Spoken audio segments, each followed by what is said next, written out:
بسم الله الرحمن الرحیم. اللهم صل علی محمد و علی آل محمد كما صليت على ابراهیم و علی آل ابراهیم انك حمید مجید و بارک علی محمد و علی آل محمد كما بارکت علی ابراهیم و علی آل ابراهیم انك حمید مجید. سلام عرض میکنم خدمت همه شما بینندگان عزیز و ارجمند، دوستداران توحید، شیفتگان راه رسول الله صلی الله علیه و سلم و صحابه و اهل بیت بزرگوارشان. با یکی دیگر از برنامه‌های حجت بی حجت در خدمت شما خوبان و سروران هستیم و بررسی روایات اصول کافی در موضوع حجت و اثبات امامت ائمه شیعه. آنچه که شیعه در موضوع امامت مطرح می کند و تعبیر و معرفی و تعریف شیعه از امامت با آن اوصافی که برای امامت قائلند و دلایلی که برای اثبات این ادعا در مهمترین کتاب روایی خود اصول کافی ذکر کردند. در خدمت حضرت مولانا عبدالقدوس دهقان خواهیم بود و درسی دیگر از بررسی کتاب اصول کافی. من در ابتدا عرض ادب و احترام دارم و به نمایندگی از همه شما بینندگان عزیز عرض سلام خدمت حضرت مولانا. جناب مولانا خوش آمدید. بنده هم خدمت شما و تمامی بینندگان عزیز و ارجمند عرض ادب و سلام و وقت بخیر دارم. السلام علیکم و رحمت الله و برکاته. امیدوار هستم که الله متعال روز به روز به علم ما و بینش ما و هدایت و استقامت ما انشاءالله بیفزاید و ما را توفیق بدهد که کارهایی را انجام بدهیم که هم در دنیا و هم در آخرت انشاءالله مایه سرفرازی و سربلندی ما و شما بگردد. آمین. در موضوع امامت از اونجایی که اصل و اساس باور تشیع هست و این صفت رو و این اصل رو وجه تمایز و تفاوت خود با دیگر انسان‌های روی زمین می‌دانند و اعتقاد به آن رو اصل اساس دین و باور خود می‌شمارند و غیر معتقدین به این اعتقاد رو منکرین این برداشت از امامت با تعبیر و مواصفات خاص شیعه رو کافر می‌دانند و بر مبنای همین تفاوت هست که بسیاری از کل اهل سنت رو هم تکفیر میکنند و میگن که اینها به خاطر دشمنی با امامت و به خاطر دشمنی با و نپذیرفتن و قبول نکردن این اصل اساس دین کافر هستند و بر همین مبنا اگر توبه نکنن از این اعتقادشون و دست بر ندارن و بر نگردن و قبول نکنن صفاتی رو که برای امامان شیعه ذکر میکنه، اینها در دوزخ خواهند ماند. همچنین ادعای بزرگی نیاز به دلیل داره و نیاز به اثبات.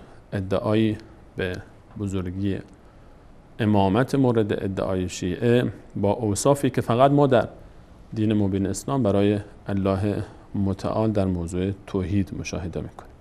بسیار از صفات الله متعال رو برای بندگانش اختصاص دادن و برخی از صفات رو شریک دانستن و الله متعال رو هم در کنار این افراد ذکر کردند، اون هم من باب تقیه و صفات الهی رو به بندگان دارن، نیاز به ادعا، نیاز به اثبات داره و دلیل. در قرآن کریم، آن قرآنی که دست ماست که هیچ دلیل صریح و آشکاری برای اثبات این ادعا نیست. اگر کسی دارد باز در پایان برنامه صحبت خواهیم کرد با هم در این موضوع و اگر کسی ادعایی داره برای اثبات آنچه گفته میشه خواهیم شنید. در بررسی روایات مورد ادعای شیعه در برنامه حجت بی حجت، عزیزانی که از ابتدای برنامه همراه بودند، حضرت مولانا در بررسی روایات مورد ادعای شیعه در اثبات این درجه امامت بابهای مختلفی از کتاب اصول کافی مورد بررسی قرار گرفته و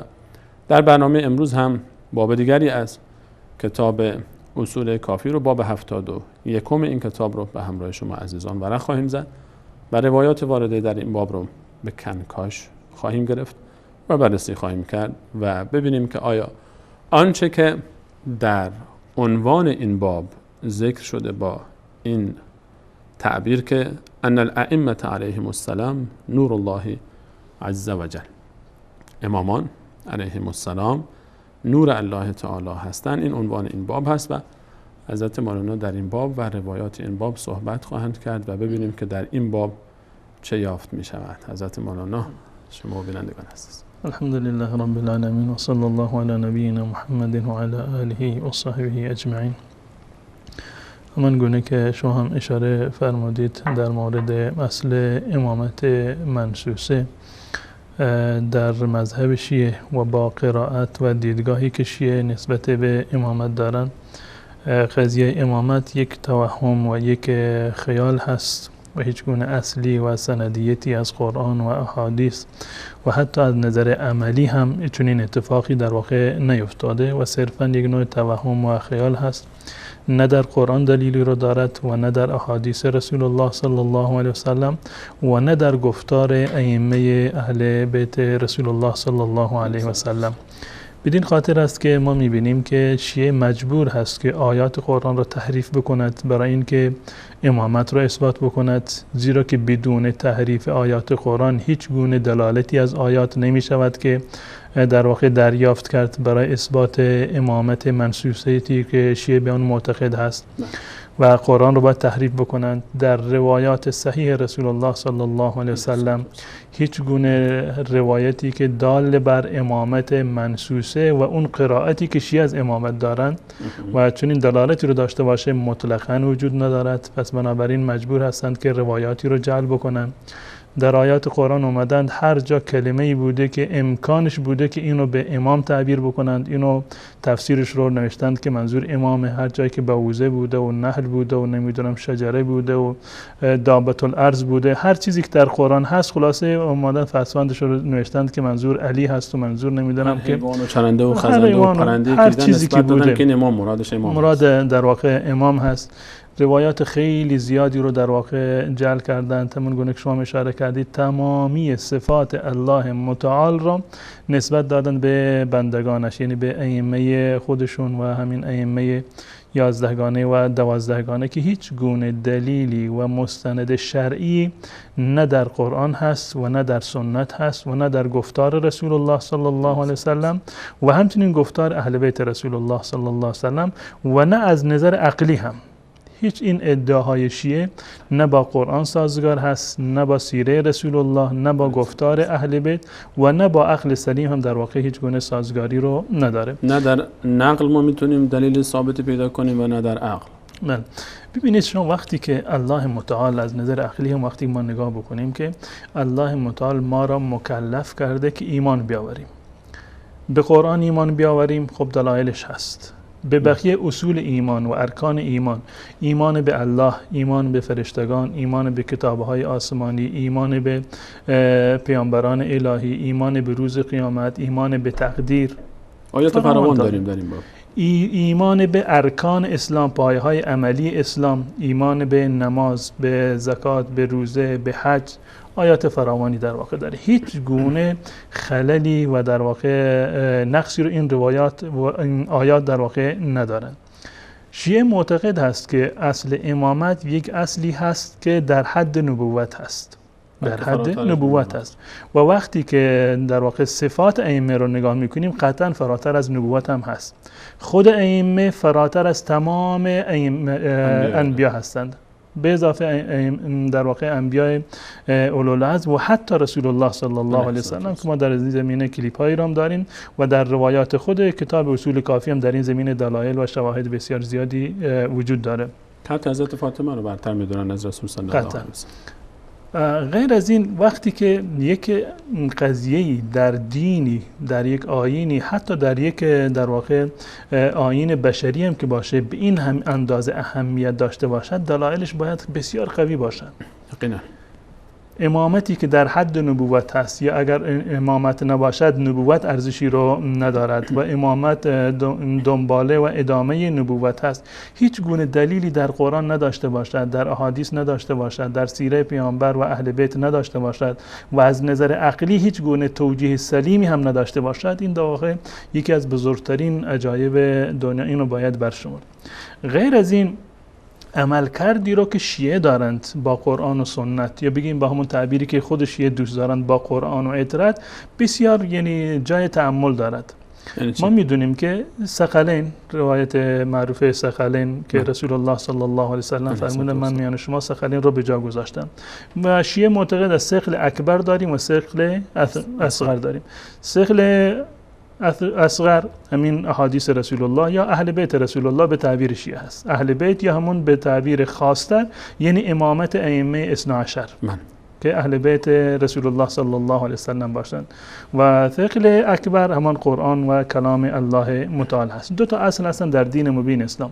در این ما هیچ گونه شکی رو نداریم که در اولین اصلی که در دین مبین اسلام وجود دارد قرآن هست.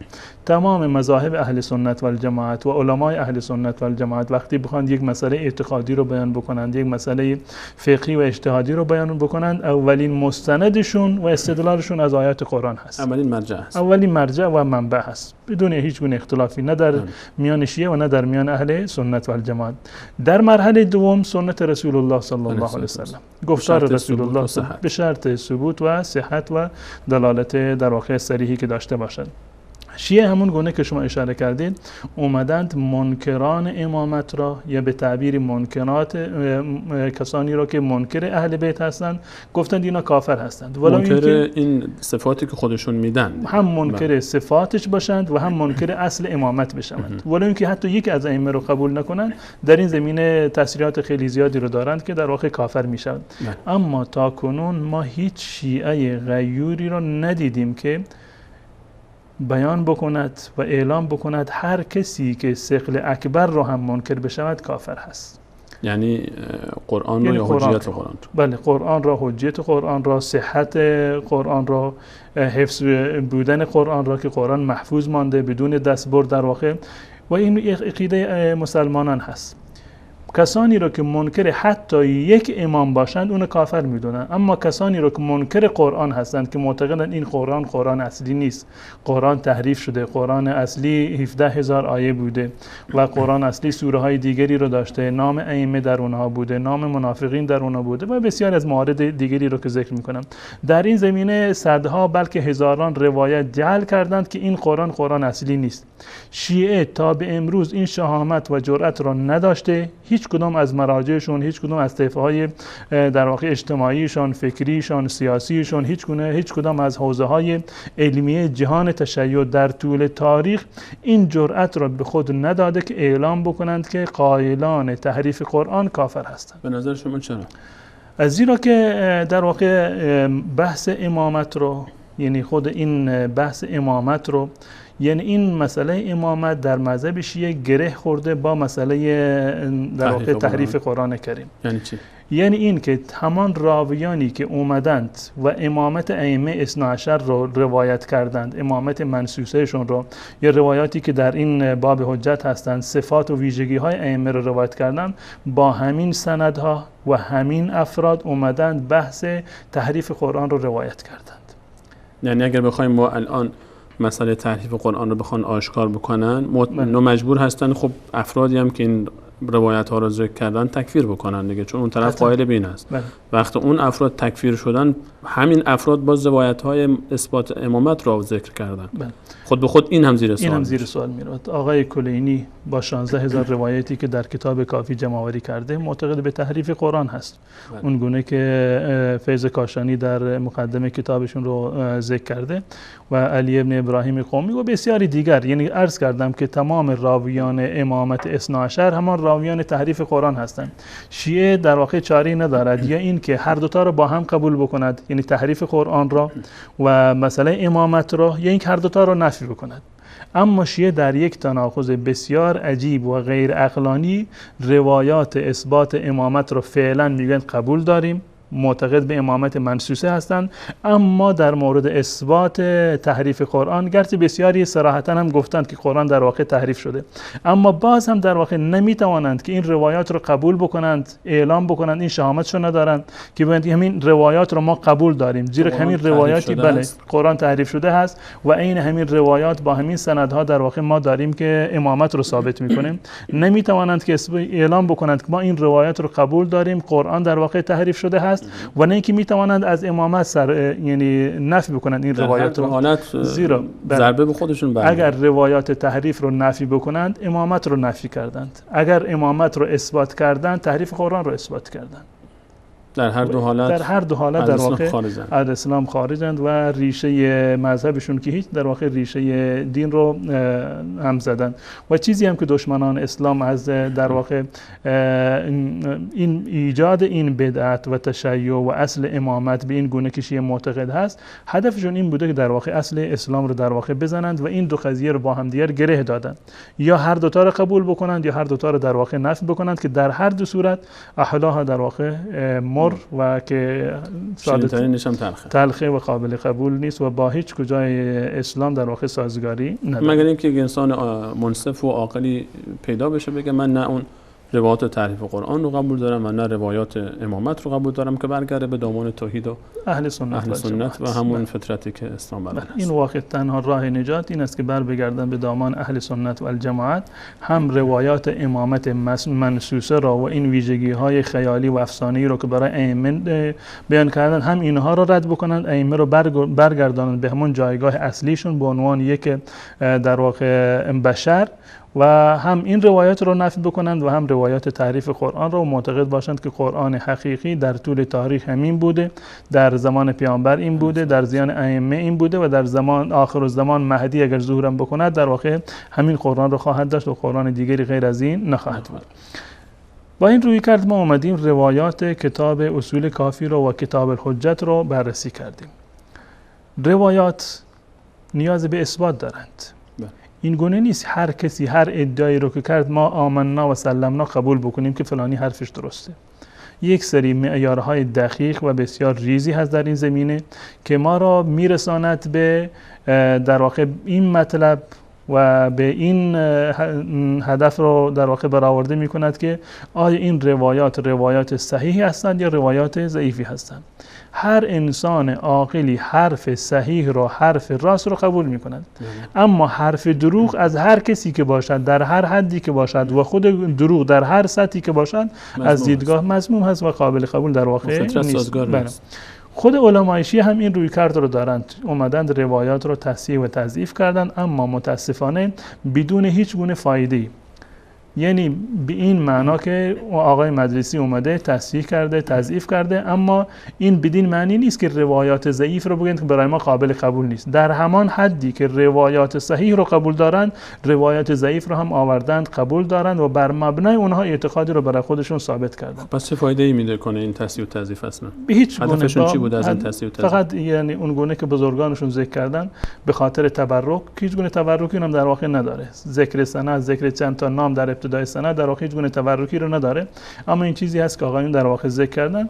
و نکته دیگر این است دفع تعییر عامه به خاطر سرزنش اهل سنت و الجماعت که اونها رو سرزنش میکنند که شما دینتون سند نداره، پشتوانه نداره، شما بدون سند هستید، ریشه ندارید. به خاطر این اومدن یک سندهایی رو جعل کردن. در خود کتاب اصول کافی من اینو ثابت کردم در چندین برنامه که سندهای جعلی هستند، یعنی سندهای واقعی نیستند. متون رو برداشتند از اهل سنت و الجماعت سرقت کردند، یک سند شیعی برایش ساختند، به عنوان اینو نسبت دادن به امام جعفر صادق. اقوالی رو از اسم ریختن جلوشون، همینجوری پشت سر هم یکی قطعا این گونه هست.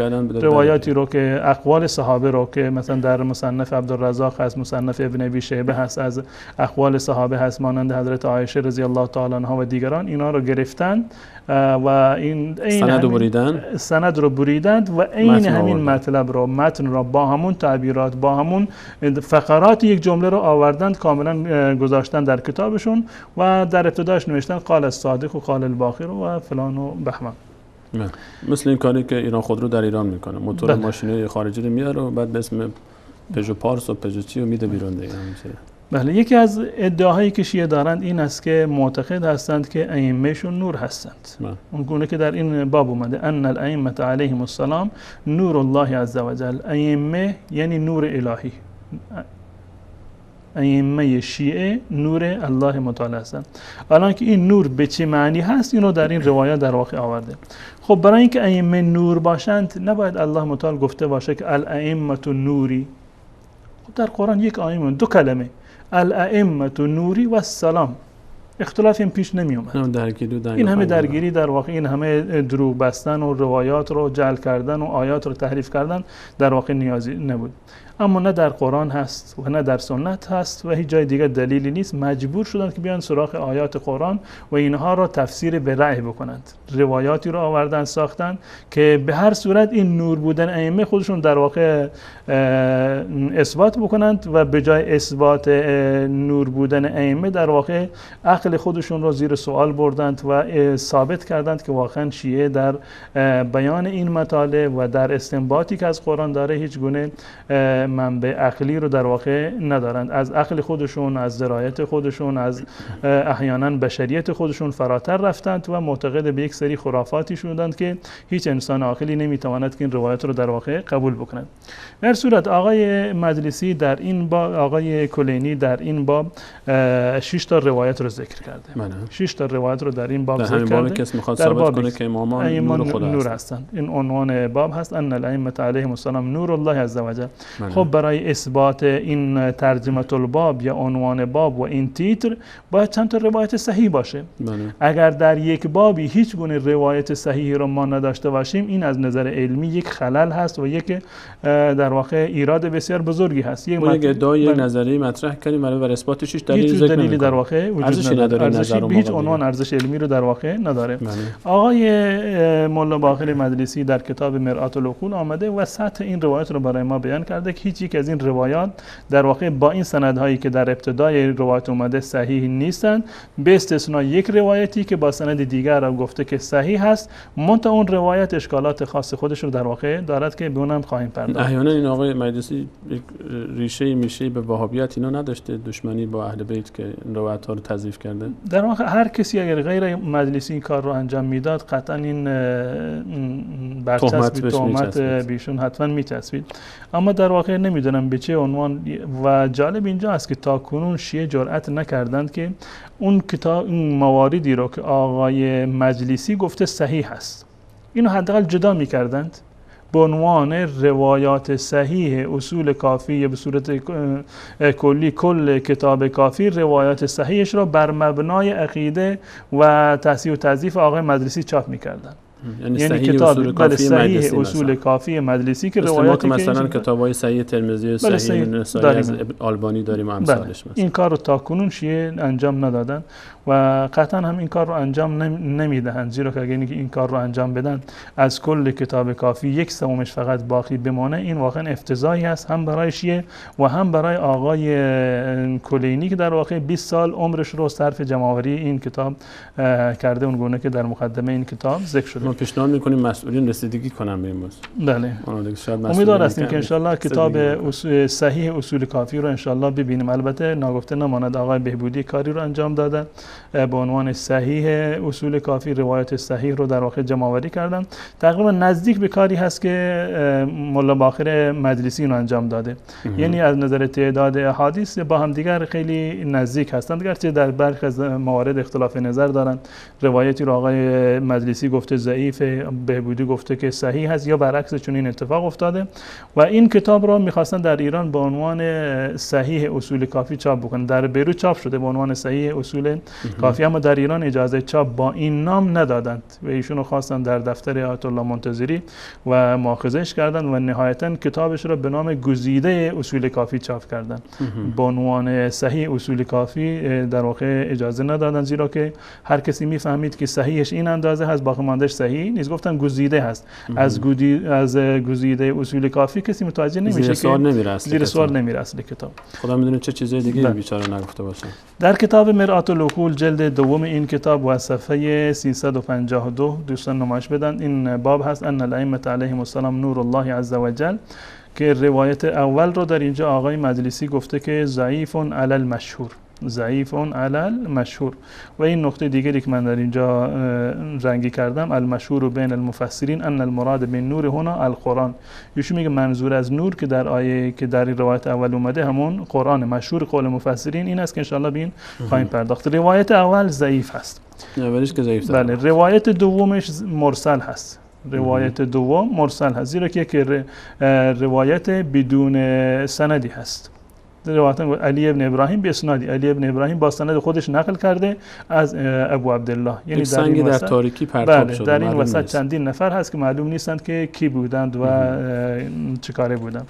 این روایت دوم مرسل هست و روایت سوم باز هم ایشون گفتند که ضعیف هست. الحدیث الثالث ضعیف، روایت ضعیفی هست. روایت چهارم باز هم ضعیف هست، قابل استناد در واقع نیست. روایت پنجم ضعیف به سند الاول، با سند اول که اینو ذکر کرده ضعیف هست، صحیح به سند ثانی، اما با سند دومش گفته که در واقع این صحیح هست که اینو انشالله بیشتر بررسی می‌خواهیم کرد این روایت رو که گفتن به حدیث پنجم رو. و روایت ششم رو هم گفتند که مجهول هست. روایت ششم هم روایت مجهولی هست، مثل راوی نداره، این سند نداره، کلا افرادی که در این ذکر شدن در واقع افراد گمنام و شناخته شده در واقع نیستن. الان این ارزش علمی این روایات هست، ارزش علمی این روایات از حیث سند از دیدگاه آقای مجلسی فقط در این اندازه هست که چون روایات را همهشون ضعیف بودند به استثناء یک روایت که مرسل بود، روایت دوم و روایت مجهول که روایت ششم بود و یک روایت پنجم که با سند اولش گفته بود که ضعیف است، با سند دومش ایشون گفته بودند که در واقع صحیح است.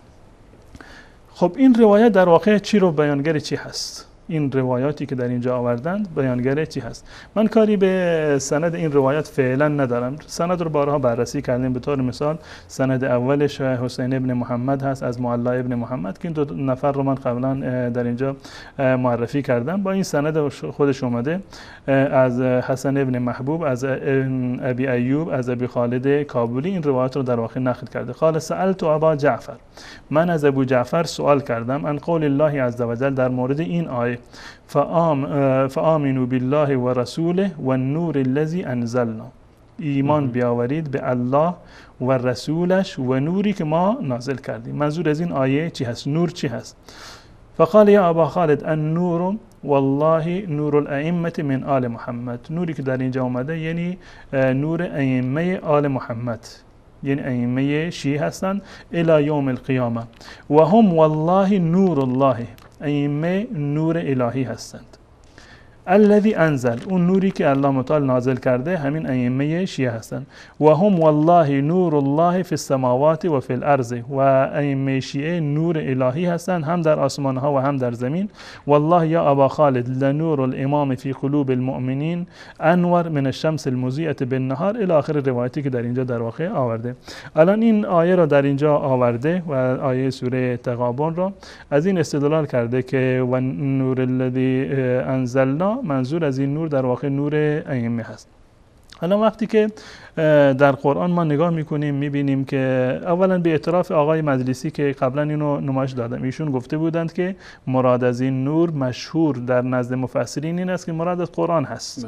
مراد از این نور قرآن هست. فآمنوا بالله و رسوله، به الله ایمان بیاورید، به رسول ایمان بیاورید و به نور الذی انزلنا، و به نوری که ما نازل کردیم با رسول الله صلی الله علیه و سلم که در واقع همون قرآن هست. خب اگر قرآن باشه که هیچ گونه اشکالی بر این قضیه وارد نمیشه، زیرا که الله متعال قرآن رو از آسمان در واقع نازل کرده. نزول یعنی فرود آمدن یک چیزی از یک مکان مرتفع به مکان پایینتری. قرآن رو الله متعال از روی عرش و از بالاهای آسمان ها نازل کرده بر رسول الله صلی الله علیه و سلم.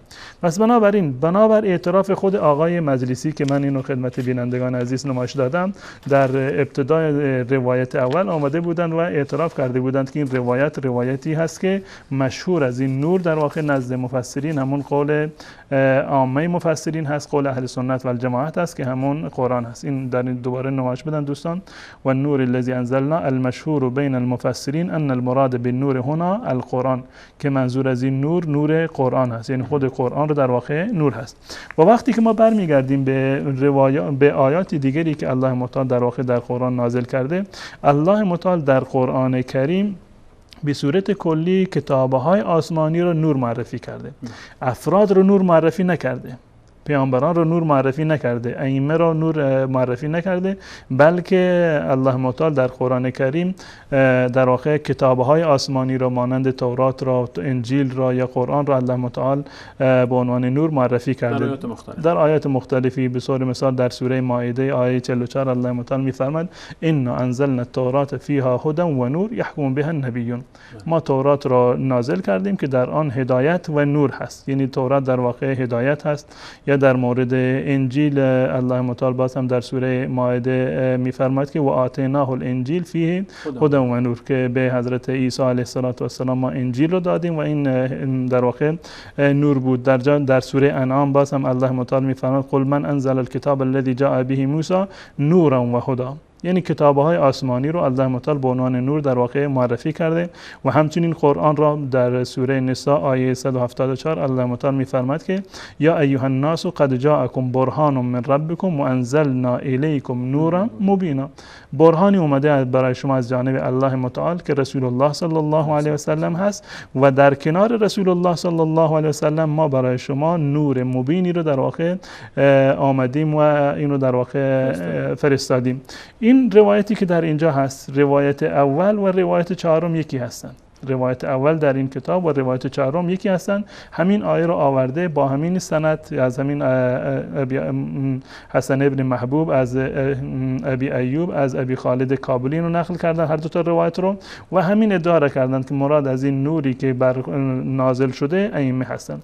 عرض کردم که خود آقای مجلسی گفته که نور یعنی اقوال مفسرین این است که قرآن هست و در خود قرآن هم وقتی که نگاه میکنیم میبینیم که نور کتاب‌های آسمانی هست من جمله قرآن کریم.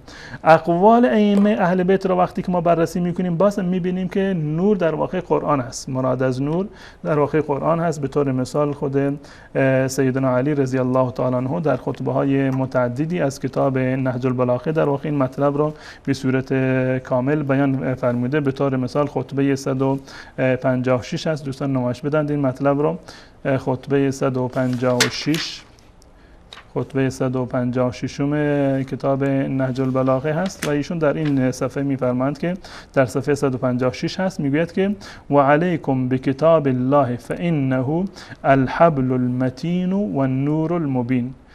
و قرآن رو در واقع چنگ بزنید به قرآن، زیرا که حبل المتین و نور مبین در واقع همین قرآن هست. همون آیه رو که الله متعال هم تعبیر کردن و انزلنا الیکم نورا مبینا. این گفتار سیدنا علی رضی الله تعالی عنه آیه رو ترجمه میکنه که بله که نور مبین در واقع همون قرآن هست. این در یک در واقع کلام ایشون هست و در خطبه ایشون در خطبه 158 باز هم ایشون مطلبی این گونه دارن.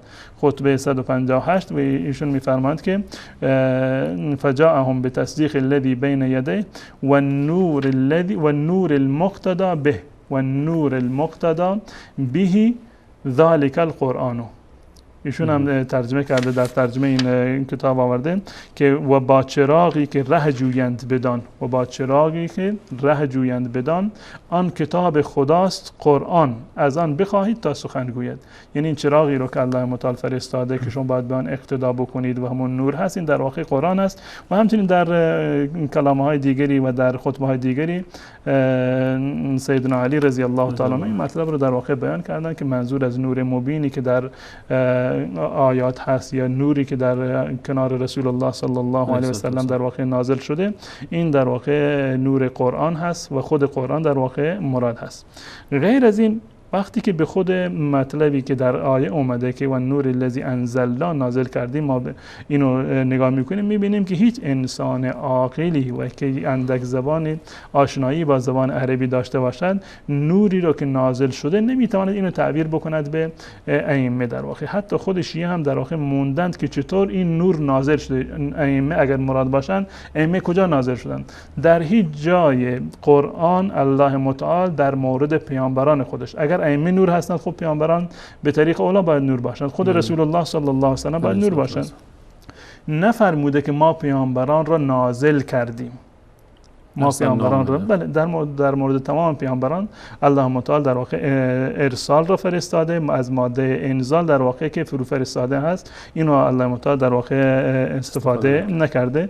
به طور مثال الله متعال در سوره احزاب میفرماید یا ایها النبی انا ارسلناک شاهدا و مبشرا، ما تو را فرستادیم. رسول را میفرستند، رسول نازل شدنی در واقع نیست، قرآن هست که در واقع نازل شدنی هست و الله متعال قرآن را در واقع نازل کرده. و این روایت با وجود اینکه در واقع ضعیف هست، عرض کردم که روایت ضعیفی هست. اگر ما از نظر علمی برخورد بکنیم وقتی که روایت ضعیفی بود خط قرمز روش میکشیم و سلام، دیگه نیازی به بررسی در واقع نداره. اما وقتی که نگاه میکنیم محتوایش را میبینیم که با آیات قرآن، با گفتار اهل بیت رسول الله صلی الله علیه و سلم بازم در واقع هیچ گونه همخوانی رو ندارد. هم سند مشکل داره هم متن. بله هم سند مشکل داره که ضعیف هست و هم متنش با قرآن و حدیث رسول الله و گفتار ائمه در واقع یکی نیست. و روایت دوم که یک روایت مرسل هست. روایت مرسل این روایتی هست که بدون سند، از دوستان دوباره سندش رو نشان بدن. علی ابن ابراهیم به اسنادی، علی ابن ابراهیم با سند خودش گفته. الان علی ابن ابراهیم با کدوم سندش گفته، از کدوم استادش، از چند نفر نقل کرده تا به امام رسیدن، والله دیگه نمیدونم. آقای کلینی خودش که میدونسته که علی ابن ابراهیم استادای خیلی زیادی رو داره، سندهای خیلی زیادی رو در واقع داره، اینجا نمیده خسته شده که اینو بنویسه، حداقل چند نفر از این دروغ‌ها رو اضافه بکنه در سند تا اینکه وضعیت مشخص پیست کنه اینجا یا شاید متاسفانه وی رو گرفته بود اون وی کار نکرده اینجا. به هر صورت این سند از این روایت افتاده و این روایت هم یک روایتی است که بیچ عنوان در واقع نمیتوانیم که ما به اون در واقع استدلال بکنیم. و این آیه رو که در اینجا آمده در سوره اعراف هست که ان ابی عبدالله فی قول الله تعالی الذين يتبعون الرسول النبي الامي الذي يجدونه مكتوبا عندهم في التوراة والانجيل يأمرهم بالمعروف وينهاهم عن المنكر ويحل لهم الطيبات ويحرم عليهم الخبائث تا آیه که در اینجا میرسه واتبعوا النور الذي انزل معه اولئك هم المفلحون. این نوری که نازل شده همراه با اون. قال النور فی هذا الموضع علی، این نور در واقع علی هست. والائمه علیهم السلام، در صورتی که ما میدونیم که این سوره اعراف سوره مکی هست، در مکه نازل شده که در اون زمان نه علی نازل شده بود نه در واقع غیر علی. فقط میتونیم وقتی اگر بخوایم که واقعا این تعبیر نازل شدن رو بخوایم بر روی ائمه تطبیق بکنیم، نازل شدن از در واقع رحم مادران میتونیم تعبیر بکنیم، غیر از این دیگه معنی رو در واقع نداره. این سوره مکی هست، یعنی قبل از ولادت در واقع ائمه این در واقع نازل شده. نه حسنی بوده نه حسینی بوده و نه بقیه ائمه اثنا عشر در واقع کسی وجود نداشته. و غیر از این در همین تعبیری که در اینجا آمده بحث انزال در اینجا آمده، یعنی نازل کردن، فرو فرستادن هست، بحث ارسال در واقع نیست. در صورتی ما می‌بینیم که برای رسول الله صلی الله علیه و سلم همون بحث ارسال رو الله متعال در واقع در آیات قرآن به کار برده.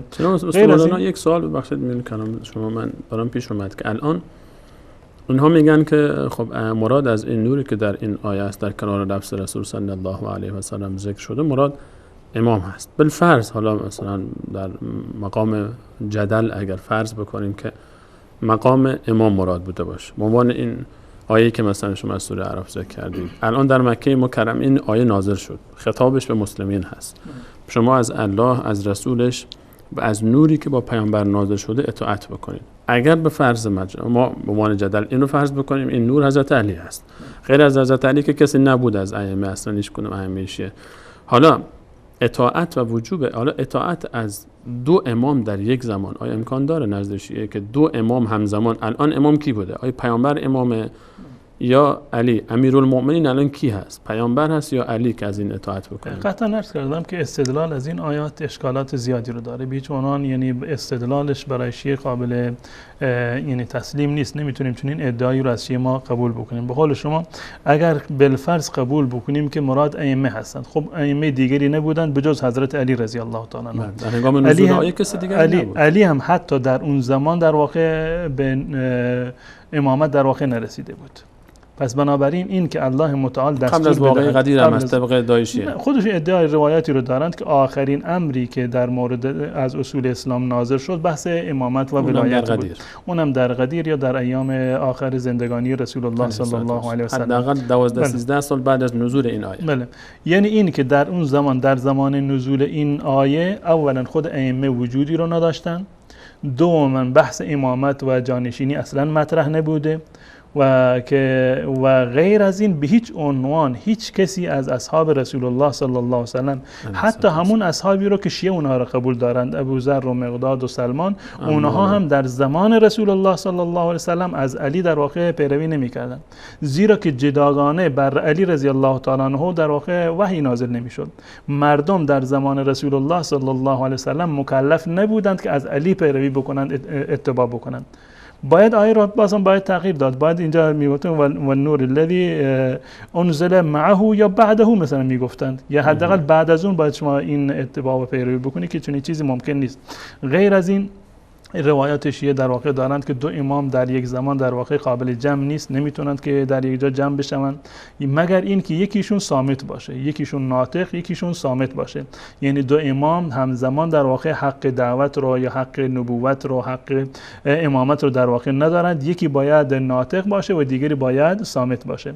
پس بنابراین استدلال کردن از این که الله متعال در واقع توصیف کرده باشه مسلمانان را که از نوری که همراه با پیامبر نازل شده پیروی کردند و چون این کسانی مفلحون هستند، رستگاران هستند، به هیچ عنوان تطبیقش بر ائمه اهل بیت رسول الله صلی الله علیه و سلم و ائمه شیعه این در واقع قابل تطبیق نیست. غیر از این، خب یک فرد سنی بالفرض بیاد، یک فرد سنی بیاد استدلال بکنه که برای مراد از این نور، نوری که نور ابوبکر و عمر بوده، با چه دلیلی و با کدام معیار شیعه میخواد اینو رفع بکنه؟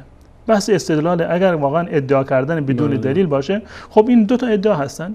یک سنی گفته که مراد از این ابوبکر و عمر و عثمان هستند، یک شیعه گفته که مراد در واقع علی هست. از نظر واقعی وقتی که نگاه میکنیم، حرف سنی خیلی دقیق تر هست، واقع تر هست، با حقایق تاریخی در واقع نزدیکتر است. اصحاب رسول الله صلی الله علیه و سلم، همه اونهایی که پیرو رسول الله بودند، همه اونها اومدند با ابوبکر بیعت کردند، با عمر بیعت کردند، با عثمان بیعت کردند. اما آقایون معتقد هستند که با علی بیعت نشده. یعنی این که همان کسانی که از رسول الله پیروی کردند، تمام اونها اومدن از ابوبکر، عمر و عثمان پیروی کردند. به تعبیر آقایون همه مرتد شدند. اما این افراد نیومدند از علی رضی الله تعالی عنه بنابر اعتقادی که شیعه دارند اتباع بکنند.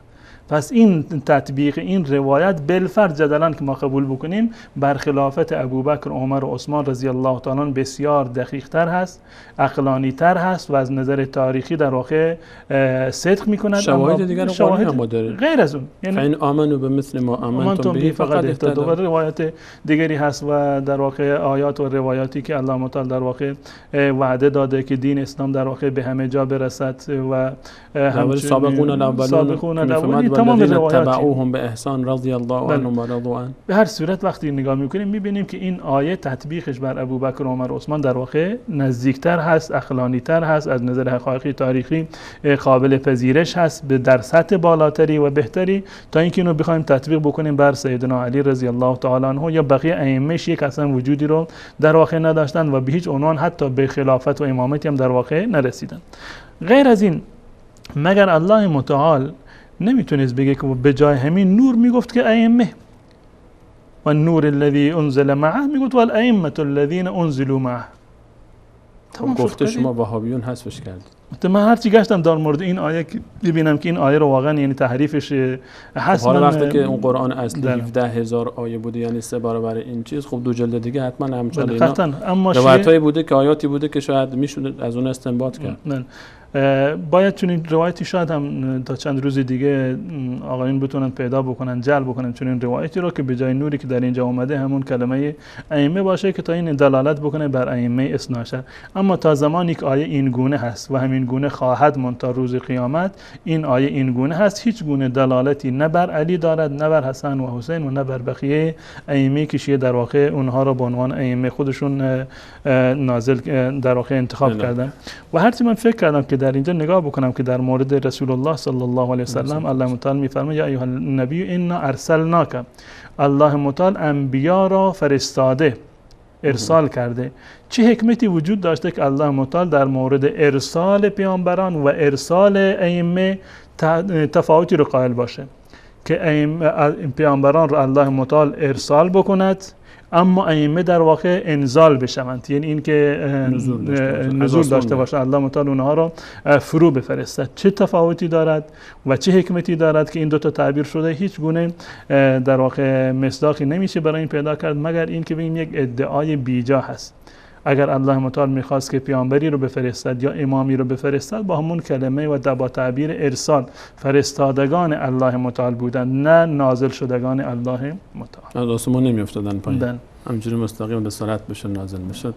خیلی ممنونم جناب مولانا. اگر اجازه بدید به همراه بینندگان عزیز برنامه میبینیم، برمیگردیم همچنان با شما هستیم با ادامه بررسی روایات وارده در این باب.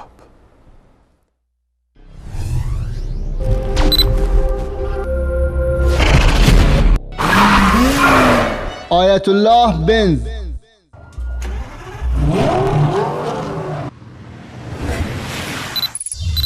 یکی از دانشمندان آلمانی آقای بنز، که این مرسدس بنز به نام ایشان هست، ایشان میگوید از امام صادق علیه السلام 500 رساله به لاتین و زبانهای اروپایی ترجمه شده. من از این کتاب ها 400 رساله را به دست آوردم و خوندم، اما 100 رساله دیگر به دست من نرسید. اگر اون 100 رساله دیگر را به دست می آوردم، دیگر نیازی نمی دیدم که برم کتابخانه و کتاب دیگری را بخوانم. ولی چون اون 100 عنوان دیگر به دستم نرسیده، برای جبران آن خودم را شب و روز به زحمت میاندازم، در کتابخانه ها میچرخم، بلکه بتوانم جای خالی اون 100 رساله را پر کنم. بینندگان گرامی، مثل این که آقایان عادت دارند به نوعی شخصیت‌های مشهور دنیا رو به مذهب خرافاتی رافضه نسبت دهند. دیروز میگفتن انیشتین شیعه شده و امروز رفتن سراغ کارل بنز و لابد فردا حکم شیعه شدن اسحاق نیوتن و بیل گیتس و استیو جابز رو صادر میکنن و میگوین آنها شیعه ولایی بودند و از دارایی‌های خود در ماه محرم بین فقرا شل زرد و نذر ائمه تقسیم میکردند و اکتشافات و اختراعات خود را از لابلای هزاران روایت جعلی و اصول کافی و دایره المعارف خرافات شیعه بهارالانوار درآوردند.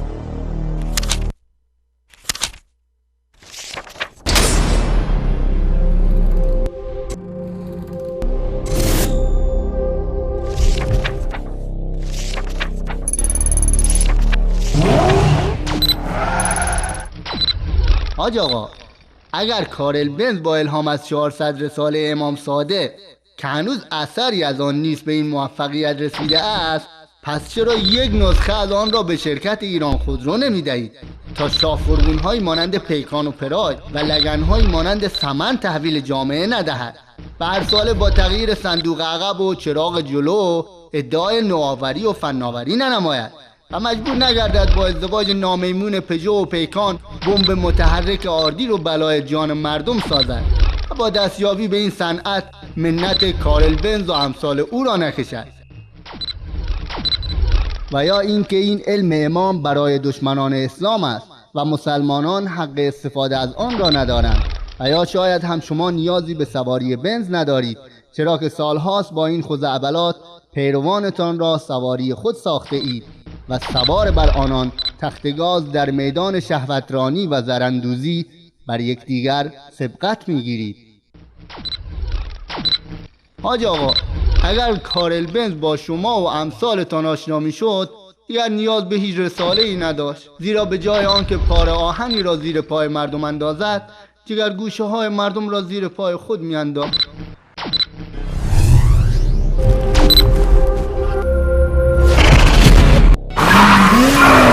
آیت الله بنز.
با عرض سلام مجدد خدمت همه شما خوبان و عزیزان.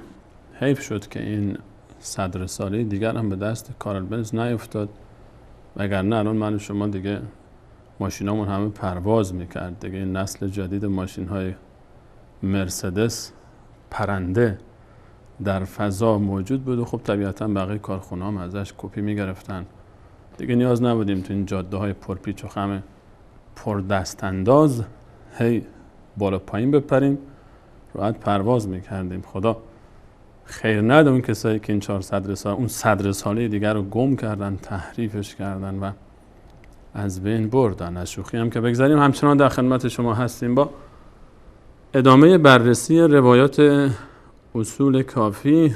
البته از این روایات همه چی برمیاد. حالا ماشین مرسدس که سهل است، از این روایات درجه‌ای به اسم امامت ساختن دیگه. حالا ماشین مرسدس که بیچاره 4 تیکه آهن بیشتر نیست. حضرت مولانا اگر اجازه بدید ما به خاطر استفاده از وقت بریم مستقیم سراغ صحیح‌ترین روایتی که در این باب بود.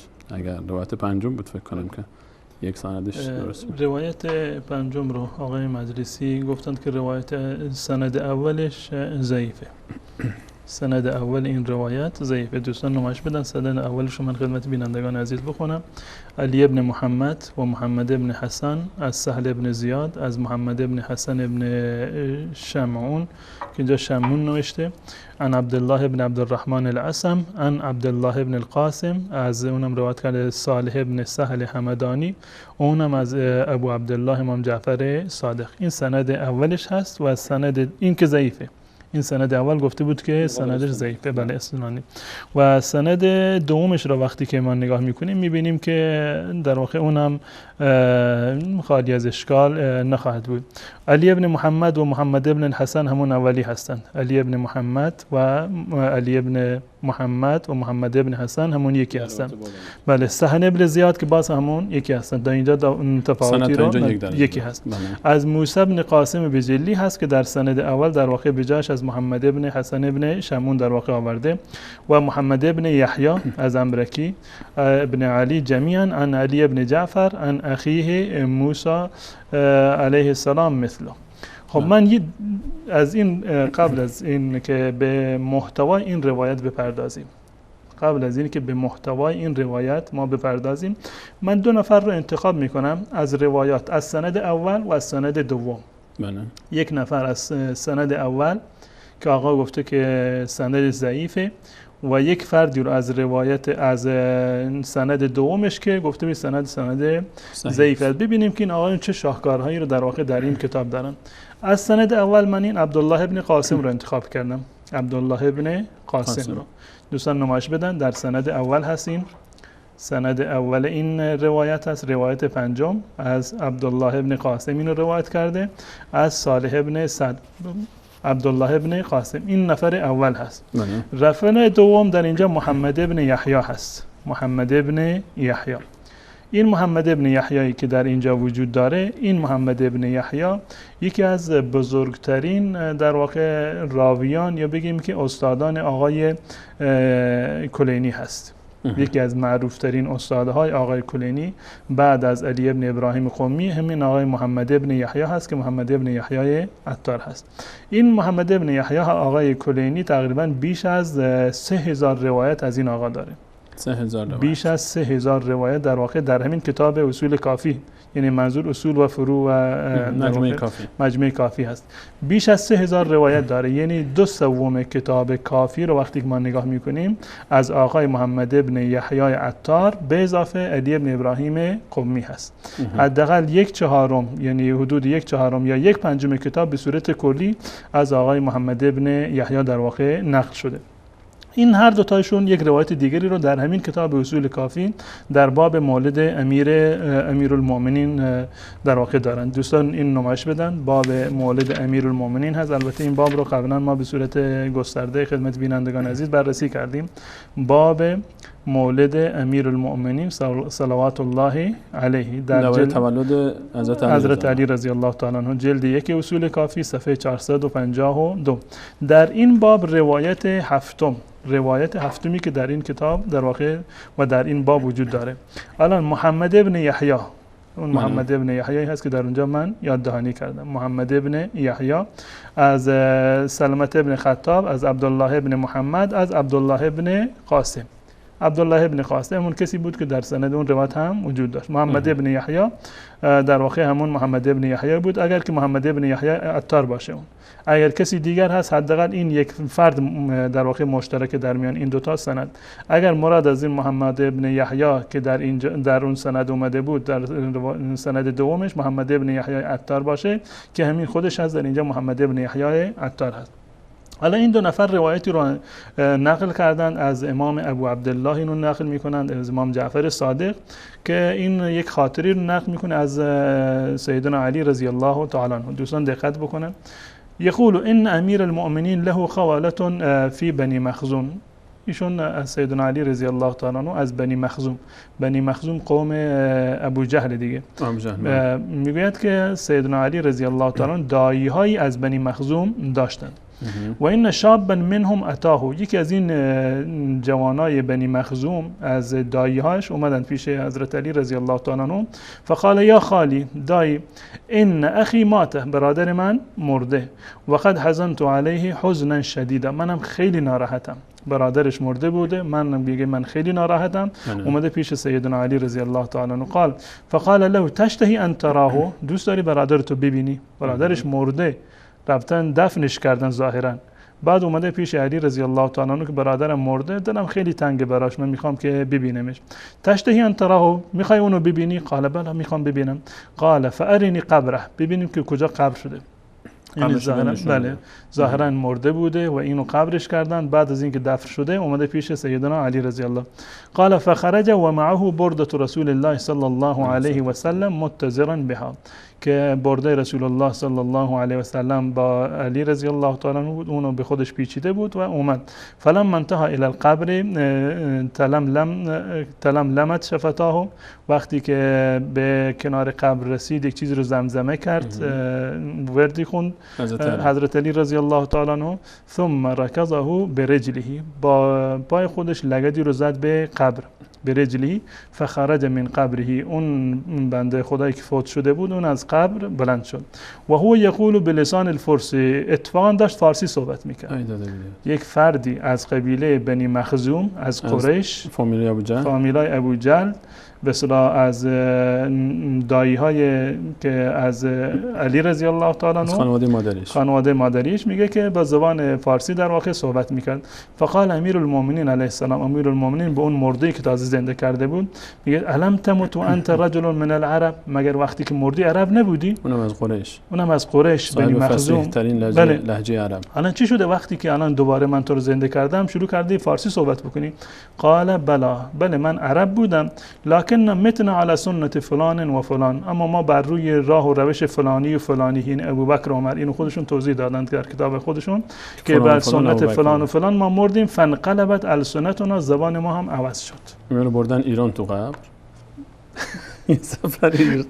سفر تهران رفته تو قبر. خب در اینجا این ادعا شده که در واقع زبان جهنمیان در واقع زبان فارسی هست. یعنی این روایت هم در واقع همین میشه که منظورش اینه که چون اینا از ابوبکر و عمر تبعیت میکردن دوزخی هستن. بله، و دوزخ فارسی یاد گرفته چون که تو دوزخ فارسی یاد میدن. جالب این است که من این روایت رو آقای مجلسی خودشون آورده، خب شرح اصول کافی نوشته مرات العقول در جلد 5، وقتی که به این روایت میرسد هیچ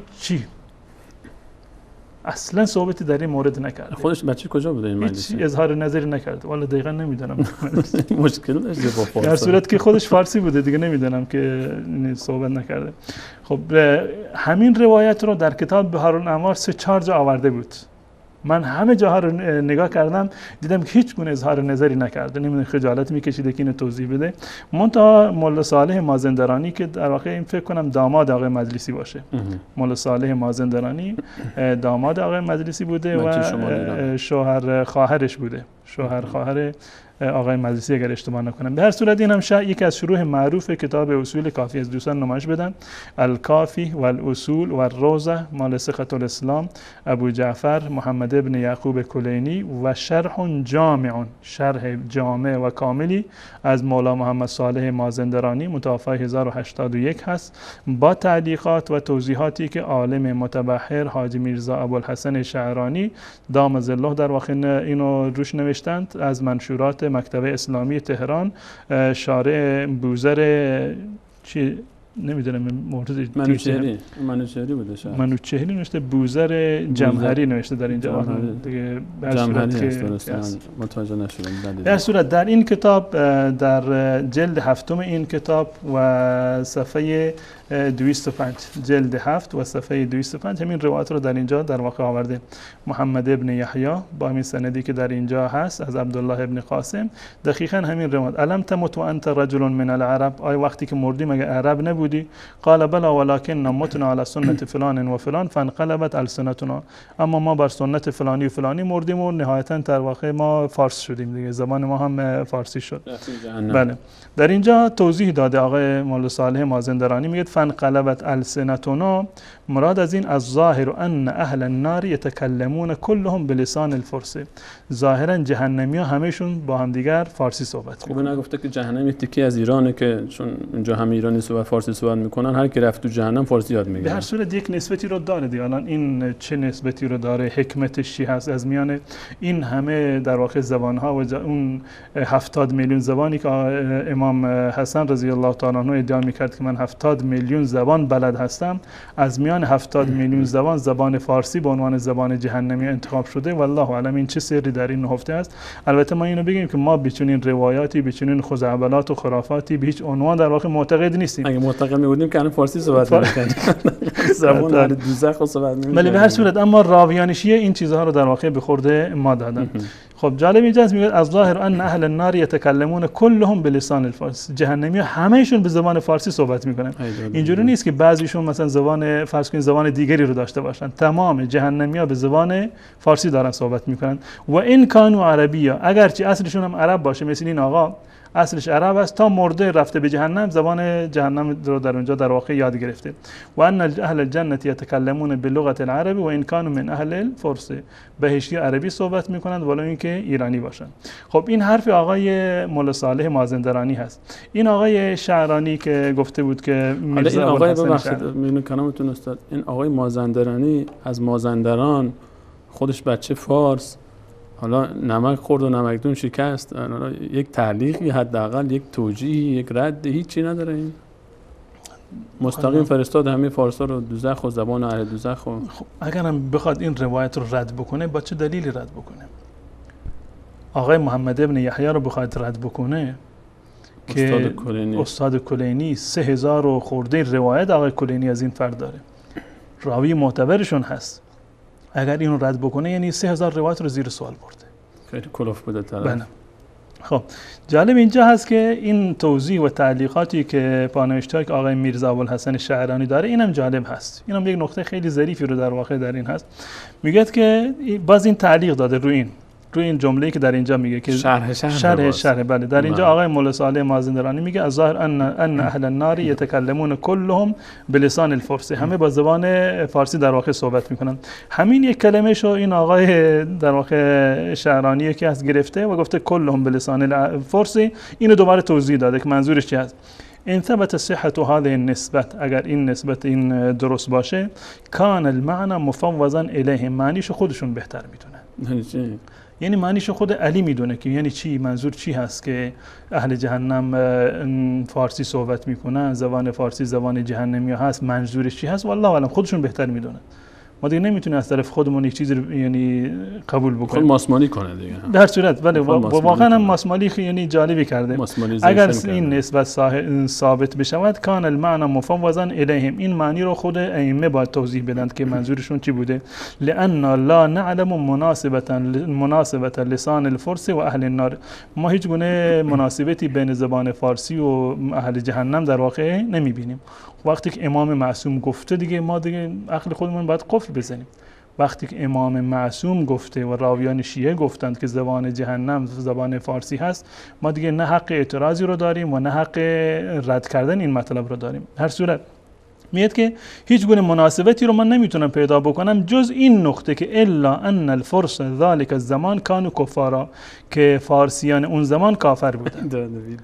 یعنی واقعا این یعنی میگه که این افرادی که این روایت رو جعل کردن، خب فارسیان اون زمان در واقع منظورش کافر بودن، این سنی بودن دیگه. خلاصه کلام میخواد بگه سنی بودن اون موقع. به هر صورت هر میخواد چیزی بگه که چون باشه. حافظ و سعدی و مولوی و عطار و فلان و فلان و فلان که این ادبیات فارسی رو رونق دادن، همشون سنی بودن پدرسوخته ها. حالا برن تو دوزخ تعلیم لغت فارسی بدن، اونجا به بقیه فارسی یاد بدن تا حالشون گرفته شه. خب این زمان علی هست، زمان حافظ و سعدی نیست. زمان علی رضی الله تعالی عنه است. این زمان ابوبکر و عمر هم نیست، زمان خلافت علی رضی الله تعالی عنه. اینجا احتمالاً جناب مولانا شاید طرف چون حدیث این موقع جعل کرده، نقطهش در اینجا هست. حدیث وقتی جعل کرده بوده که بعد از دخول صفویت به ایران هست. دقیقاً این گونه بوده. اون زمان چون که ایران یعنی هنوز نه یعنی هنوز حکومت امام زمان نبوده، هنوز شیعه نشده بودن، صفوی‌ها روی کار نیومده بودن. خب روایتی رو جعل کردن. اگر میفهمیدم یک زمانی حکومت به درس فارسای ایران میفته و میشه مملکت امام زمان، خب چون این روایتی رو در واقع جعل نمیکرد. خب این آقا میگه که خب در اون زمان فارسی‌ها کافر بودن. خب اون کافر بودن چه ارتباطی با قیامت داره؟ با جهنم هست. الله متعال میدونسته که بعداً فارسی میشن، اهل ایران فارس میشند و ولایی میشند، پیرو ائمه اثنا عشر میشند. خب چرا الله متعال این زبان رو انتخاب کرده به عنوان زبان اهل جهنم؟ در اون زمان در واقع جهنمیان با زبان فارسی در واقع صحبت میکردن. عرض کردم که این روایات رو فقط کسی میتونه قبول بکنه که در واقع عقل خودش رو، منطق خودش رو نادیده بگیره، عقل خودش رو در واقع اجاره بده به دیگران، به این راویان و آخوندانی که این روایات رو در واقع برای مردم نقل میکنن و سر منبر و روزه و این در واقع اینها رو میخونن. مبارکشون باشه. این افرادی هستند که به اصطلاح اقوام اهانت میکنند، به زبانها اهانت میکنند. اون وقت اومدند شیعه ها اینو جزء بزرگترین راویان خودشون بیارند از استادان آقای کلینی، کسی رو که در حد این بعد از علی ابن ابراهیم قمی در واقع روایت داشته باشه. در واقع ایشون 3114 روایت دارند در کتاب کافی. 3000 روایت رو آقای کلینی از این فردی آورده که در واقع مدعی هست که زبان فارسی زبان اهل جهنم هست. به هر صورت این شاهکاری بود و شاهکارهای زیادی هم داره و این روایتی که در اینجا آوردن یکی از این شاهکاراشون هست. این هیچ انسان کسی که میگه فارسا جهنمی یا فارسی صحبت میکنن، حالا همین آقا اومده تو اون بخش باب اثبات این که امامان نور الله تعالی هستن باز روایت داره اونجا. بله. همین آقا اومده در واقع ادعا میکنه که ائمه در واقع نور ائمه همین آقای محمد ابن یحیی عطار هست. در واقع همین آقایی که الان برای شیعه امروزی میخواد بگه که آقا این امامی که تو ازش پیروی میکنی توی فارس جهنمی صحبت کن، تو امامت از نور بوده. خیلی تو خیلی دوستدار این مردم بودی، نمیگفتی جهنم زبانشون فارسیه. و جالب اینجا هست که این روایت رو هیچ انسان عاقلی هم نمیفهمه. همین روایت پنجم که آقای محمد ابن یحیی عطار اینو در واقع نقل کرده، این روایت رو انسان عاقلی و انسانی که به خودش، به عقلش، به در واقع فاطمه زهرا، به حسن و حسین اندکی ارزش قائل باشه، این روایت رو در واقع به دیوار میزنه. به هر صورت این روایت رو با هم دیگر میخونیم ببینیم که چه ادعایی رو در واقع در اینجا کرده. خب با همون سند قبل که سند صحیح است محمد ابن یحیی، اینجا چندی سند هستن دوستان این نمایش بدم و مراد از این محمد ابن یحیی قطعا همون محمد ابن یحیی عطار هست. من قبلا دقت نکردم در اینجا که در اینجا آورده علی ابن محمد ابن حسن از سهل ابن زیاد از موسی ابن قاسم بجلی و محمد ابن یحیی. یه سند دیگر هست محمد ابن یحیی که در اول سند بیاد، منظور محمد ابن یحیی هست که عطار که شاگرد استاد آقای کلینی بوده. خب با این سند میگه که از امام ابو عبدالله اینو نقل کرده. فی قول الله تعالی در مورد این آیه که الله متعال میفرماد، آیه 35 سوره نور، الله نور السماوات والارض مثل نوره کمشکات خب این آیه رو به صورت کامل در اینجا در واقع نیاورده، در لابلای این آیه شر رو در واقع آورده. الله نور السماوات والارض مثل نوری کمشکات فیها مصباح المصباح فی زجاجه الزجاجه کانها کوكب دری یوقد من شجره مبارکه زیتون الی آخر آیه. ببینید که اسم آیه نور مشهور است. بله آیه نور یا در سوره نور هست، آیه سوره 35 نور. در این آیه الله متعال در واقع نور آسمان ها و زمین میگوید که الله نور السماوات والارض، الله متعال نور آسمان ها و زمین هست و مثال نور الله متعال مانند یک مشکاتی هست، یک در واقع چراغدانی هست که فیها مصباح، در اون چراغدان در اون در واقع یک چراغی در واقع باشه، مصباحی باشه و اون مصباح و چراغ بله در داخل یک شیشه و یک در واقع غلاف بلورین باشه و این زجاجه و این بلور در مانند یک کوكب دری، یک ستاره بسیار درخشان می درخشد که اینم در واقع از روغن زیتون بسیار صاف و شفافی در واقع روشن می شود الی آخر آیه که الله متعال یعنی نور خودش را این گونه در واقع توجیه کرده. اما یک چیزی دیگر که در اینجا قابل تأمل هست این است که در واقع در این آیه الله متعال می‌فرماید، دوستان نمایش بدن، الله نور السماوات والارض، الله متعال نور آسمان ها و زمین هست. الله نور السماوات والارض آیه قرآنه، آیه 35 سوره نور. در روایت اول یک مطلبی رو در اینجا آورده بود که و هم والله نور الله فی السماوات والارض. روایت اول و هم دوستان نمایش بدن و هم والله نور الله فی السماوات والارض، ائمه نور الهی هستند در آسمان و زمین. چگونه ائمه؟ در این آیه الله متعال می‌فرماید که الله نور السماوات والارض، الله خودش نور آسمان بله نور آسمان ها و زمین هست. در این روایت ادعا شده که هم والله ائمه نور الله در آسمان و در زمین هستند، یعنی این که ائمه الله هستند معنی این میشه. در زمین نور باشند خب قابل توجیهه، در آسمان چطوری نور هستند والله اعلم، اینو همین راویان شیعه باید بیان دوباره تفسیر بکنند. به هر صورت تفسیری که از این آیه در اینجا کردند اینو بینندگان عزیز دقت بکنند. الله نور السماوات والارض مثل نوره کمشکات، مثال نور الله متعال مانند مشکات یعنی مانند چراغدانی هست. مراد از مشکات کی هست؟ فاطمه. من اینو با هم دیگر اینو رنگ کردم. مشکات یعنی فاطمه هست. فیها مصباح، در اون مشکات و در اون چراغدانی یک چراغ هست. فیها مصباح، اون کی هست؟ حسن هست. مراد از مصباح در اینجا حسن هست. المصباح فی زجاجه، مصباح و چراغ داخل یک شیشه هست. تا اینجا مصباح یعنی حسن، مصباح یعنی حسن. در اینجا گفته که زجاجه یعنی حسین، یعنی حسن تو حسینه دیگه. باید اینو نمیدونم من. المصباح فی زجاجه در قرآن میفرماید که اون چراغ داخل یک شیشه است. الان اینا میگن مصباح حسن، زجاجه حسین، یعنی حسن داخل حسینه. بله. از زجاجه تو کانها کوكب دری، این زجاجه یعنی این شیشه مانند کوكب دری هست. باز در اینجا گفته یعنی فاطمه، یک جای گفته مشکات یعنی فاطمه، چراغدان فاطمه هست.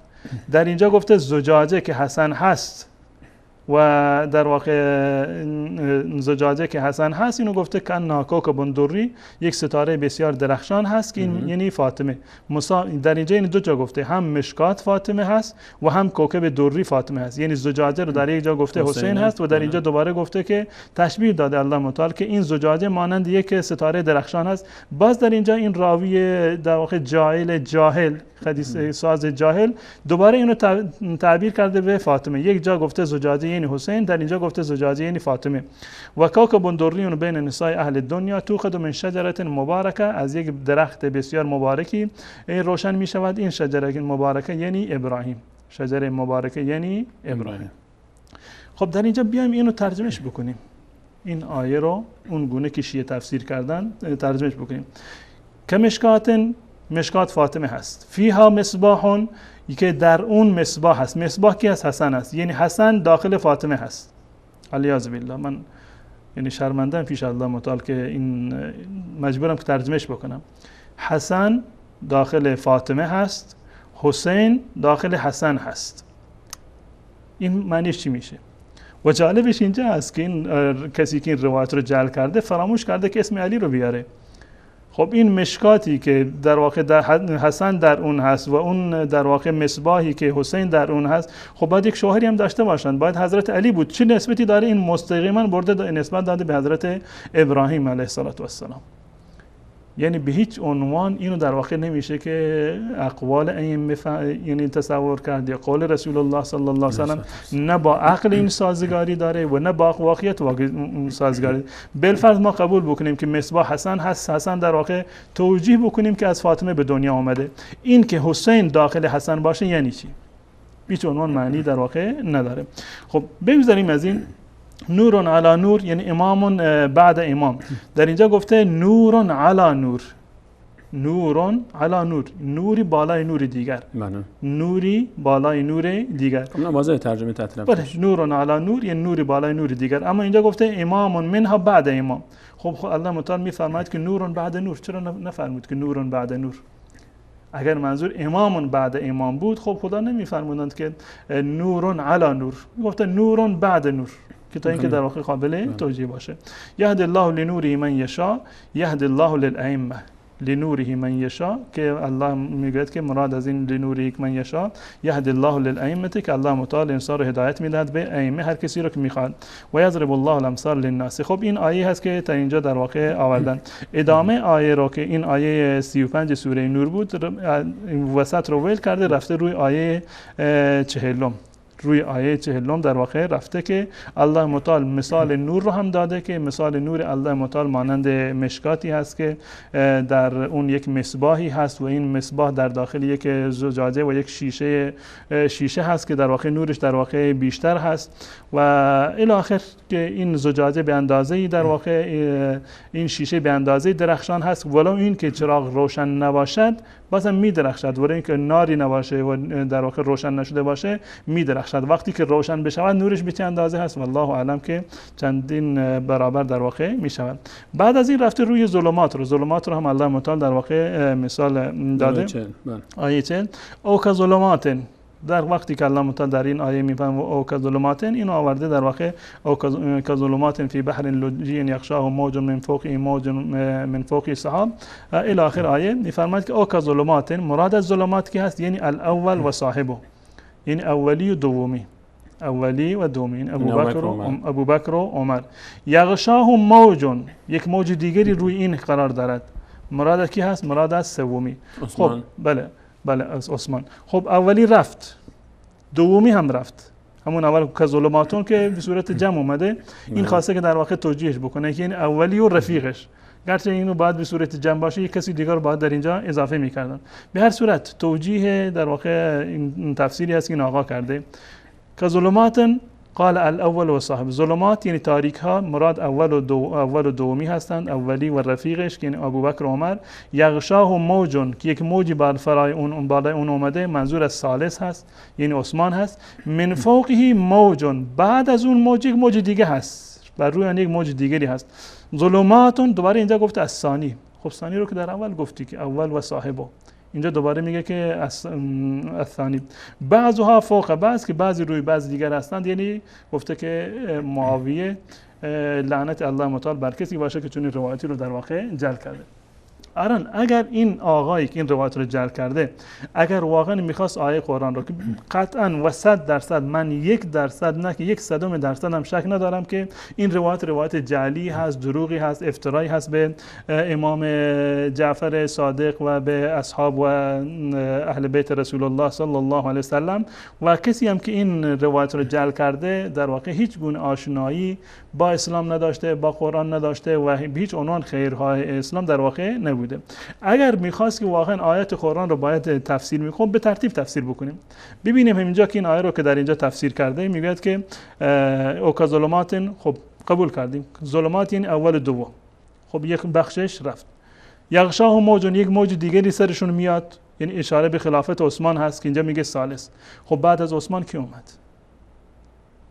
علی اومد. اگر واقعا قرآن میخواد که این سیر رو در واقع تسلسل رو بیان بکنه که این ظلمات روی هم دیگر هستند، اگر شما میخواهید که چش بکنید، در اینجا گفته من فوقه موجون، این فوقی که بعد از اون اومده باید حکومت علی باشه. بعضها فوق بعضین، بعد میشه خلافت و حکومت حسن و معاویه و بعضی که قبل از معاویه که حسن اومد، قبل از بله که در واقع حسن. اما این در واقع الان به چه خاطر اینو گفتم؟ من این تحدی میکنم که شیعه بیاد یک تفاوت عمده‌ای رو در میان خلافت ابوبکر و عمر و عثمان یک طرف و خلافت علی یک طرف پیدا بکنن. آیا قرآن در زمان خلافت خلفای ثلاثه چیزی دیگر بوده؟ در زمان علی چیزی دیگر بوده؟ آیا نماز در زمان خلفای ثلاثه به کیفیتی دیگر بوده و در زمان علی به کیفیتی دیگر بوده؟ اصلا از اینو بگذاریم. آیا حضرت علی رضی الله تعالی عنه در زمان خلافت خودش تغییراتی رو، اصلاحاتی رو ایجاد کرد؟ خب ائمه خلیفه دوم فرض کنیم اومد در واقع چه کار کرد؟ موتور رو حرام کرد. بالفرض اون گونه که شیعه ادعا میکنن. آیا علی جایزش کرد؟ در زمان علی جایز بوده؟ نه. خلفای سگانه اومدن نماز رو 5 وقت خوندند. آیا علی اعلام کرد 3 وقت بخونید؟ برعکس در کتاب نهج البلاغه می‌بینیم کنم می‌فرمایست 5 وقت 5 وقت بخونید در نامه 52 نهج البلاغه. اومدند فدک رو گرفتند. آیا علی دوباره این فدک رو بازگرداند؟ طبق داعشیه. حتی خود شیعه هم معترف به این است که علی در هنگام خلافت خودش هم دستی به فدک، همون حکایت معامله‌ای که با فدک در دوران خلفای قبل از خودش میشد در زمان خودش هم داشت. بلکه علی خودش صراحتاً، من این روایت رو بارها نشون دادم که اعتراف میکند که من نتونستم کاری رو در این زمینه انجام بدم. زنهایی به ناحق در واقع در نکاح مردانی بودن، نمیتونم اونها رو برگردونم و نتونستم فدک رو به صاحبانش در واقع بر بگردانم. نماز رو تغییر دادن نتونست که در واقع عوضش بکنه. از آن رو در زمان خلافت خودش آیه 80 ان علی ولی الله میگفتند یا نمیگفتند؟ بیارن مواردی رو که خلفای ثلاثه ابوبکر و عمر و عثمان تغییر داده بودند، بیارن برای ما ثابت بکنند که علی اونها رو به اصل خودشون بازگرداند. وگرنه در ظلمات همه با هم دیگر برابرند. در همون ظلماتی که ابوبکر و عمر و عثمان بوده، در همون ظلمات علی هم بوده. زیرا که از نظر خلافتشون اگر ظلمت هست همه با هم یکی هست. اینم ظلمته، همون فضا بر همین فضا محاکمه. بس بلکه سیدنا علی رضی الله تعالی عنه مشروعیت حکومت خودش رو در واقع همون چیزی میدونه که به ابوبکر و عمر و عثمان در واقع مشروعیت داد. انه بایعنی القوم الذين بایعوا ابابکر و عمر علی ما بایعوهم علیه. همون کسانی که با ابوبکر و عمر و عثمان بیعت کردند با همون شرایط و همون مبانی با من هم بیعت کردند. اگر اون مبانی ظلمت بوده، حضرت علی میگه بر همون ظلمت ها بر همون بودن. خود علی رضی الله تعالی عنه میگه که بعد از رسول الله صلی الله علیه و سلم من اومدم و رفتم ایفای نقش کردم. من رفتم ایفای نقش کردم، این در زمان ابوبکر و عمر و عثمان رضی الله تعالی عنه. مگر غیر از این است که علی رضی الله تعالی عنه میفهمد که انا وزیرا خیر لکم امیرا، من وزیر باشم بهتر از این است که امیر باشم. غیر از این است که در چندین مورد به حضرت عمر و حضرت بقیه بزرگواران یعنی مشوره میداد که این کارها رو انجام بدید. مشوره برای مثلا فتح ایران یک از مشوره هایش هست. زمانی که از خودشون تنها در اون نرم، مشوره در هنگام فتح کردن در واقع جنگ روم با قادسیه و در وقتی که میخواستن به روم برن، چرا علی رضی الله تعالی این همه در واقع پشتیبانی میکرد از خلیفه، دلسوزی میکرد از اون ظلماتی که در اینجا اومده؟ اگر واقعا دوران خلافت ابوبکر و عمر و عثمان ظلمات بوده، عین همین ظلمات در دوران خلافت علی هم بوده و همشون در واقع یکی هستن. اگر این آیه قرآن اشاره به ظلمات ابوبکر و عمر و عثمان داره، این قسمتش که من فوقه موج ظلمات، این در واقع برمیگرده به خلافت سیدنا علی رضی الله تعالی عنه. همون گونه که عرض کردم این روایت نه راویانش قابل اعتمادند، این فارسی ستیزانی که زبان فارسی رو زبان اهل جهنم میدونند، و نه متنش عرض کردم هیچ انسان عاقلی اولا اینو درک نمیکنه، دوما هیچ انسانی که محب علی باشه چون این تفسیر رو در واقع نمیتواند که قبول کنه. کلمه های شاید اتفاقا حضرت مولانا در این باب علاوه بر آنکه شما فرمودید ما یک کلیپی هم در این موضوع داریم که تناقض بین روایت های 2 نفر از معممین در تفسیر این آیه اگر اجازه بدید، خاطر اینکه هم میان برنامه هم شده باشه هم تنفسی برای حضرت مولانا، به همراه شما بینندگان عزیز این کلیپ رو هم با هم می‌بینیم. برمیگردیم ان شاء الله باز در بخش پایانی برنامه همچنان در خدمت شما خواهیم بود. تناقض در تفسیرهای بی ربط آخوندان. و در حدیث اسبق ابن نباته امیرالمؤمنین آیه نور رو الله نور السماوات و الارض مثل نوره کمشکات فرمود المشکات محمد، فرمود المشکات محمد. کمشکات فیها مصباح فی زجاجه، سوره نور آیه مفصلیه. عن موسى بن القاسم عن علي بن جعفر قال سألت أبا الحسن عن قوله كمشكاة فيها مصباح قال المشكاة فاطمة قال المشكاة فاطمة. و در حدیث اسبغ ابن نباته امیرالمؤمنین آیه نور رو فرمود انا المصباح، فرمود انا المصباح. والمصباح الحسن والحسين والمصباح الحسن والحسين كأنه كوكب دري علي بن الحسين علي بن الحسين. قال كانت فاطمة كوكبا دريا من نساء العالمين. نمیخواد ترجمه کنم. كانت كوكبا دريا من نساء العالمين. يوغد من شجرة مباركة محمد بن علي، يوغد من شجرة مباركة محمد بن علي. يوقد من شجرة مباركة. الشجرة المباركة إبراهيم، الشجرة المباركة إبراهيم. لا شرقية موسى بن جعفر، لا شرقية موسى بن جعفر، لا غربية علي بن موسى، لا غربية علي بن موسى. لا شرقية ولا غربية، لا يهودية ولا نصرانية، لا يهودية ولا نصرانية. يكاد زيتها يضيء محمد بن علي. يكاد زيتها يضيء. قال يكاد العلم، علم از این بیبی به همه دنیا منتشر شد. شیعیان معتقد به عصمت ائمه خود هستند و معتقدند هر آنچه آنها میگویند حق است. تعارضی که در گفته‌های این دو آخوند دیده می شود، در حقیقت تعارض در میان گفته‌های امام معصوم است. این آخوندها با این تفاسیر متعارض از آیات یا باید عصمت امامان را منکر شوند و یا بپذیرند که این روایات جعلی هستند و هیچ اصل و اساس و پایه‌ای ندارند.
بعد سلام مجدد خدمت همه شما خوبان و عزیزان، همچنان در خدمت شما هستیم با بخش پایانی برنامه در موضوع روایات وارده در باب 71 از کتاب اصول کافی حول محور اثبات این ادعا که ائمه نور الله تعالی هستند.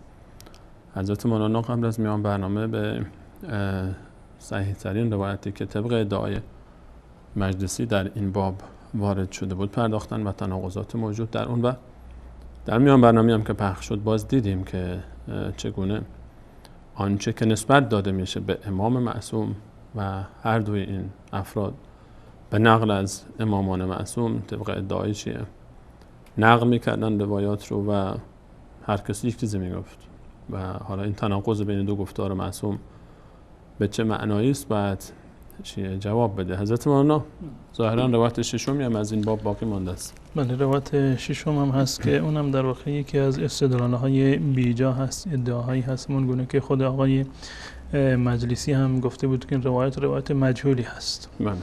و انسان عاقل روایت مجهول رو در واقع به هیچ عنوان بهش ارزشی قائل نیست. در این روایت ادعا شده با سندی که در اینجا هست از ابوالحسن آوردن عن ابوالحسن علیه السلام که ظاهرا امام موسی کاظم هست. قال سألت عن قول الله تبارک و تعالی، من در مورد این آیه در واقع سوال کردم. یریدون لیطفئوا نور الله بافواههم، یریدون لیطفئوا نور الله بافواههم، در سوره صف. در مورد این آیه من سوال کردم که منظور چی هست؟ یریدون لیطفئوا نور الله بافواههم، میخواهند که با دهان خودشون نور الهی رو خاموش بکنن، منظور چی هست؟ قال یریدون لیطفئوا ولایت امیر المؤمنین، میخواهند که ولایت امیر المؤمنین رو چکار بکنند؟ خاموش بکنند. امام موسی کاظم میگوید که مراد از این نور الله که در اینجا هست یعنی ولایت امیرالمؤمنین را با دهان خودشون خاموش بکنم. قلت قوله تعالی والله متم نوره، الله متم نورش رو کامل میکند. قال یقول والله متم الامامت، الله متعال امامت را کامل خواهد کرد. والامامت هی النور، امامت همون نور هست. و ذلك قوله عز وجل، این در واقع این تفسیر این آیه هست که الله متعال میآمد آمنوا بالله و رسوله و النور الذی انزلنا قال النور هو الامام. خب در این آیه سوره صف در واقع ادعایی رو کردند که در اینجا نور، در اینجا یریدون لیطفئوا نور الله، مراد از نور الله در اینجا ولایت امیرالمؤمنین است. خب در این آیه باز هم الله متعال میفرماید والله متم نوره، الله متعال نورش را کامل میکند. قول داده که الله متعال نورش را کامل میکند. یعنی چی؟ یعنی این که امامت را اونگونه که تعبیر کردند، یعنی این که امامت رو در واقع کامل میکنند. یک سوال عقلانی از تمام شیعه ها، آیا الله متعال امامت را کامل کرد یا خیر؟ طبق ادعای شما؟ طبق ادعای شما آیا امامت امیرالمؤمنین کامل شد یا غصب شد؟ بقیه ائمه شما، ائمه اثنا عشر شما غیر از سیدنا علی رضی الله تعالی عنه و چند مای سیدنا حسن رضی الله تعالی عنهم اجمعین، آیا بقیه به امامت رسیدند؟ امامتشون کامل شد؟ از امامت یک بهره رو بردند؟ دین الهی اون چیزی که مراد ائمه هست و شما شیعه اونو در واقع اسلام واقعی میدونید، آیا اون در واقع اجرا شد یا خیر؟ تطبیق نشد. این آیه در واقع همین ادعایی که در اینجا شده خودش اثبات میکند که در واقع این دروغی هست و هیچ گونه در واقع مصداقیتی رو در واقع ندارد. و پس بنابراین در اینجا مراد از نور به هیچ عنوان نمیتواند که نور امیرالمؤمنین یا نور امامت یا نور علی در واقع باشه. هر کسی که این آیه رو از ابتدا در واقع بخواند، آیه 8 سوره صف را که الله متعال میفرماید و من اظلم ممن افترى علی الله الکذب و هو یدعی الی الاسلام، چه کسی ستمگارتر هست از کسی که در واقع افترا ببندد بر الله، دروغ ببندد، افترا بکند و هو یدعی الی الاسلام، در صورتی که اون در واقع به اسلام در واقع فرا خوانده می شود. یعنی قبل از این آیه قبلش در مورد اسلام هست که در واقع الله متعال در ادامه این آیه میفرماید یریدون لیطفئوا نور الله، میخواند که نور الهی رو خاموش بکنند، یعنی اسلام را، یعنی اسلام را یا نبوت رسول الله صلی الله علیه و سلم را. والله متم نوره، الله متعال نورش را کامل میکند. نبوت رسول الله صلی الله علیه و سلم و دین اسلام کامل شد، اما امامت ائمه اثنا عشر نه در اون زمان و نه تا این زمان و نه تا قیامت هم کامل نخواهد شد و تا حالا هم ناقص هست و هزار و اندی سال هست که این امامت در واقع به سرقت رفته، گم شده، خود امام در واقع غایب هست، هیچ گونه اثری از این امام وجود نداره. پس بنابراین این آیه به هیچ عنوان با وجود این که مجهول هست، انسان عاقلی نمیتواند بر این مبنا حرفی رو بزند، با وجود مجهول بودنش با واقعیت هم هیچ گونه تطابقی رو نداره. خیلی ممنونم حضرت مولانا. شماره تماس برای شما بینندگان عزیز زیرنویس شده و میتونید با این شماره تماس بگیرید، عزیزانی که دوست دارن در این برنامه با ما مشارکت بکنن. به این سوال ما پاسخ بدید که آیا میپذیرید که زبان اهل دوزخ زبان فارسی است؟ و در مورد سوال دوم که شما نظرتون درباره این برداشتی که از آیه نور داشتند برهان معممین شیعه و من جمله کلینی که نسبت میدن اون رو به امامان اهل بیت و فاطمه زهرا و برخی از اونها به رسول الله صلی الله علیه و سلم، نظر شما در این باب چیست؟ تا تماس‌های شما بینندگان عزیز برقرار بشه، حضرت مولانا من یک سوالی رو دوست دارم که بپرسم. هدف از این بیان این روایات چیست؟ اجازه بدید من این رو قبل از تماس بینندگان بگیریم که پشت خط نمونن. سلام علیکم. برنامه حجت بی حجت، بفرمایید. سلام علیکم. سلام بر شما، خودتون رو معرفی میکنید. علوی از شیراز. آقای علوی. آقای علوی؟ بله. از کجا؟ از شیراز. از هرات. از شیراز. از شیراز. نظر شما در این باره چیه؟ آقای روایتی که آقای کلینی مطرح میکنه که زبان اهل دوزخ فارسی اگر اجازه به من بدید من مطالبم عرض بکنم. شما خیلی صدای شما شبیه آقای ابن مالک است. آیا ابن بله مالک؟ من ابن مالکم. شما من چی بگم به شما دیگه؟ انقدر فوش نثار ما و آبا و اجداد ما کردید که دیگه کمتر از آقای کافی نکردیم. مگر عذرخواهی نکردیم؟ سوالتون، من سوال منو پاسخ بدید، فقط در چارچوب موضوع با هم صحبت کنیم. پس آقای در چارچوب موضوع فقط 2 دقیقه من صحبت کنم. 2 دقیقه. نه من سوال پرسیدم، شما جواب منو میدید. بفرمایید. عرض کردم که آقای کلینی روایت رو نقل میکنه به زبان حضرت علی رضی الله عنه که زبان اهل دوزخ فارسی است. شما به عنوان یک فارس که در شیراز شهر حافظ و سعدی سنی دوستدار ابوبکر و عمر زندگی میکنید، آیا قبول دارید که حافظ و سعدی در دوزخند یقینا و ما و شما هم که فارسی هستیم هم زبان اهل دوزخیم؟ عرض کنم خدمتتون شما چون راجع به حدیث نور صحبت کردین از آیه سوال من آقای ابن مالک، سوال من مشخص بود. در آیه نور سوال دومی است. سوال اول من درباره زبان فارسی زبان اهل دوزخ است. اینو پاسخ بدید میرسیم به آیه بعدی. ما روایاتی در کتب خودمون داریم که زبان اهل آخرت عربی هست. آیا این آقای ابن مالک، سوال من واضح و مشخص است، راست و چپ نرید خواهشاً. آیا قبول دارید که زبان اهل دوزخ زبان فارسی است؟ من چون در این مورد بررسی نکردم و سند روایت رو ندیدم و آقای کافی در اصول کافی اینو ذکر کردن. آیا روایت اصول کافی نیاز به بررسی سندی داره نزد شما؟ نزد علمای ما بله، چون علامه مجلسی کتاب نوشته، مرات العقول نوشته، شرح خودتون نشون دادین 2 کتاب شرح اصول کافی رو. آیا شما قبول دارید که روایت‌های ضعیف هم داره اصول کافی؟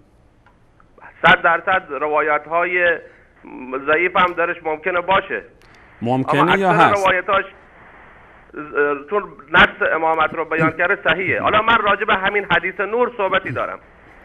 درباره آیه نور و تناقضی که بین گفتار معممین شماست چه صحبتی دارید؟ آیا میپذیرید که اون جایی که میفرماید که امام حسن و امام حسین و حسن داخل حسین است و بقیه آنچه که نسبت داده شد؟ خدمتتون عرض بکنم این حدیث نور رو فقیه اهل سنت از ابن مغازلی آقای ابن مالک شما قرار شد در موضوع سوال مطروح صحبت کنید. آیا شما نسبت به آنچه که آقای کافی در این روایت گفته قبول دارید یا نه؟ شما اصلا روایات اهل سنت آیا برای شما سند هست؟ شما میخواید ادعای ائمه از نور هستن رو از کتاب‌های ما ثابت بکنید؟ شما ادعا کردید. شما این ادعای آقای ابن مالک این ادعای شماست. اصلا شما فکر کنید موجودی به اسم سنی در دنیا وجود نداره.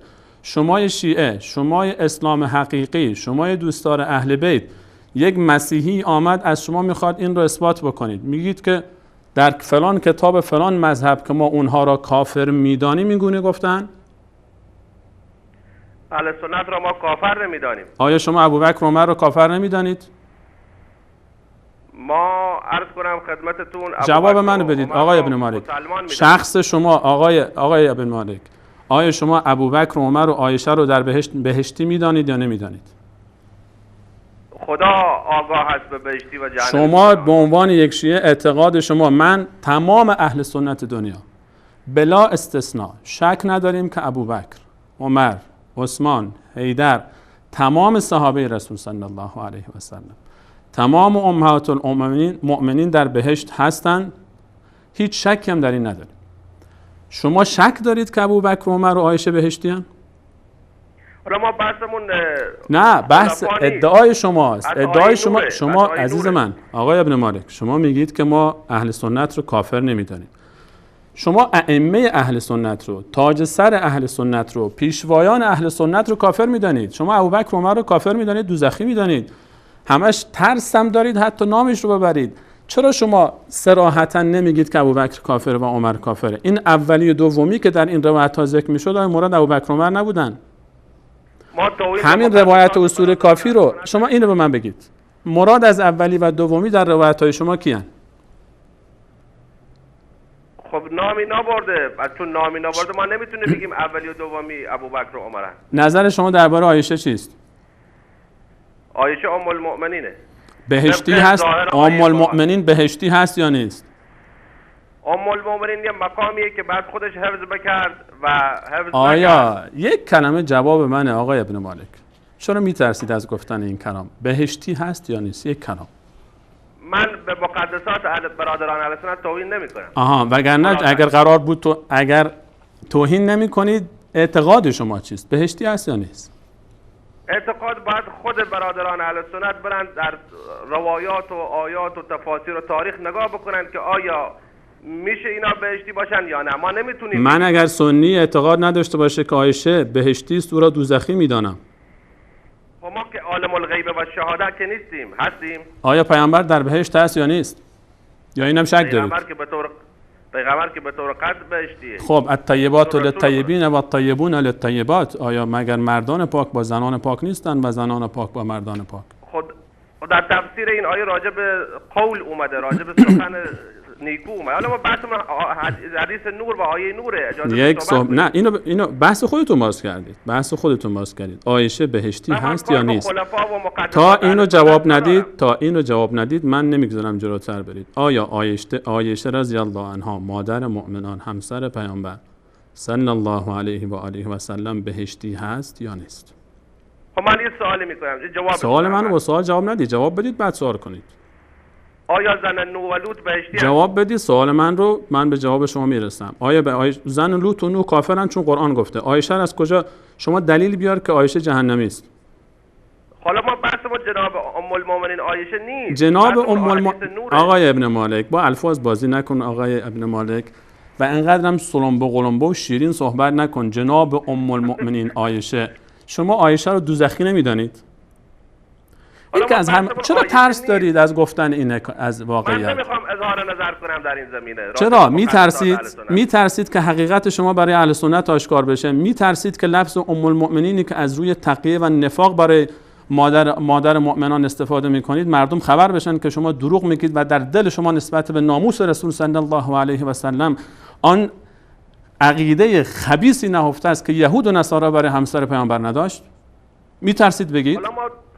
ما توهین به مقدسات اهل سنت نمی‌کنیم. نکردید، توهین نمی‌کنید. شما نظر شما درباره عایشه اگر غیر از این است بگید بهشتیه. چرا میترسید بگید بهشتیه؟ این توهینه. اینی که شما بگید عایشه بهشتیه توهین به عقیده اهل سنت است. ما وکیل وصی خدا که نیستیم که بگیم کی بهشتیه کی جهنمیه. چطور درباره افراد خودتون که میرسه همه در صدر بهشت هستن، عایشه که رسید اون موقع شما وکیل وصی خدا نیستید؟ خب صدر ما کی؟ ابوذر که روایات رسیده، سلمان که روایات رسیده از خودتون، مقدار، عمار، اینا که درباره ائمه 12گانه چی دارید؟ برید درباره امام سجاد روایت دارید؟ در چه مورد؟ درباره بهشتی بودنشون. خب این که ائمه ما جز حدیث ثقلین، جز آیه تطهیرن. اونه که ام المؤمنین دربارهش قرآن میفهمد ام المؤمنین الله تعالی گفت مادر مؤمنان است، ولی شما شک دارید که بهشت بره یا نره. مادر مؤمنان نسبت به مردان هست، اما یعنی نسبت به زنان که نبوده ام المؤمنین. یعنی مادر شما در تفاسیر همین آیه 6 سوره من نمیتونم بیشتر از این به شما فرصت بدم چون شما صریح نیستید. مثل آقای حسینی گرچه مخالف ماست، گرچه من رو صراحتاً و تمام اهل سنت رو جلوی دوربین تکفیر کرد، من از ایشون اگر تماس هم میگیره هر وقت بهشون فرصت میدم و تشکر هم میکنم از صراحت لهجهشون. از عقیده خودتون صحبت کنید، نترسید. آقای ابن مالک درباره حدیث نور صحبت کنید، چون حضرت مولانا فرمودن مراد از اولی و دومی سومی در این آیه چیست؟ بگید. در این روایت اومده. از روایتش چی بگید؟ درباره به کاری به اهل سنت نداشته باشید، از خودتون بگید. خب اولا جناب مولانا که این ترجمه تحت اللفظی رو اشتباه معنا کردن. نور السماوات و الارض، ایشون میگن نور آسمان و زمین خداست. آیا خدا نوره؟ شما ترجمه صحیحش رو بگید. شما ترجمه صحیحش رو بگید. اگر به مفسرین مراجعه کنن و اون توضیحات عقلی و نقلی که دادن، نور چون واضح هست، آشکار هست، خدا هم چون قدرتش جلت عظمتو هست، آشکاره. خدا هم قدرتش و وجودش، واجب الوجودش آشکاره و این مثال خود قایم میگه مثال هست. یهد الله لنوره من یشاء، مثل نوری که مثال هست. این مثال زده برای امر محسوس. و بعدم نور علی نور، خود ابن مغازلی شافعی در مناقب میگه مشکات رو شما برای ما معرفی کنید کی است؟ اینطور که ابن مغازلی شافعی گفته مقصود از مشکات در این آیه حضرت زهرای مرضیه هست. آقای ابن مالک، آقای کافی وقتی که صحبت میکنه که میگه الله نور السماوات و الارض مثل نوره کمشکات فیها مصباح، مشکات فاطمه است، فیها مصباح در او حسن است. یعنی چی؟ توضیح بدید برای من. مصباح هم امام حسن و امام حسین میشه به عنوان چراغ. ان الحسین مصباح الهدى، این در روایات ما هم اومده، چراغ هدایت هستن اینا. نور علی نور هم میگن امامی بعد از امامی یهد الله لنوره، خدا هدایت میکنه به نورش هر کی رو بخواد. المصباح فی زجاجه یعنی چی؟ خب شما بفرمایید. من طبق ابن مغازلی شافعی خوندم براتون که این مطلب رو هم رشمت السادی حضرمی هم آورده. آقای ابن مالک من تشکر میکنم از شما. صریح صحبت کنید. این حدیث هم صحیحه. صریح صحبت کنید. ابن جوزی این حدیث رو صحیح دونسته. ابن جوزی است، ابن جوزی نیست. آقای ابن مالک شما بله برز پوزش یک لحظه شما تلفظ آقای ابن مالک یک لحظه نفس بگیرید. شما به جای اینکه بیایید اصل امامت خودتون رو که اصل اساس دین شماست از کسانی بگیرید که اونها رو کافر میدانید به خاطر انکار همین ادعای شما در مورد امامت، از کتاب‌های خودتون دلیل بیارید. نیازی نیست که به سراغ کتاب‌های ما برید. من کتاب‌های شما خیلی کتاب‌های ما رو قبول دارید. شما این کتابایی رو که ازشون دلیل میارید قبول دارید؟ شما کتابایی رو که از اهل سنت استناد میکنید قبول دارید؟ چون اعتقادش من تشکر میکنم از شما، ممنونم از شما. نمیتونم بیشتر از این به شما فرصت بدم. ممنون از تماس شما. بیننده بعدی رو میگیریم. سلام علیکم. برنامه حجت بی حجت بفرمایید. سلام علیکم. سلام بر شما بفرمایید. سلام آقای سلیمانی، حال خوبه؟ آقای آخوندی، آقای حسینی، خوش آمدید. بله. استاد ما نکه من پوزش میتونم از شما بینندگان عزیز آقای حسینی. من نمیدونم. جناب آقای حسینی. جانم. یک سوال من از شما مطرح میکنم، یک سوال در محضر شما. اجازه بدید که طبق روال برنامه پیش برم. ابن مالک پرسیدین، نمیخواین من جواب بدم؟ خب من همون سوال دوباره از شما میپرسم، عجله نکنید. شما اول درباره تکلیف زبان مادری من و شما صحبت کنیم با هم. شما هم که زبان مادریتون فکر کنم فارسی باشه.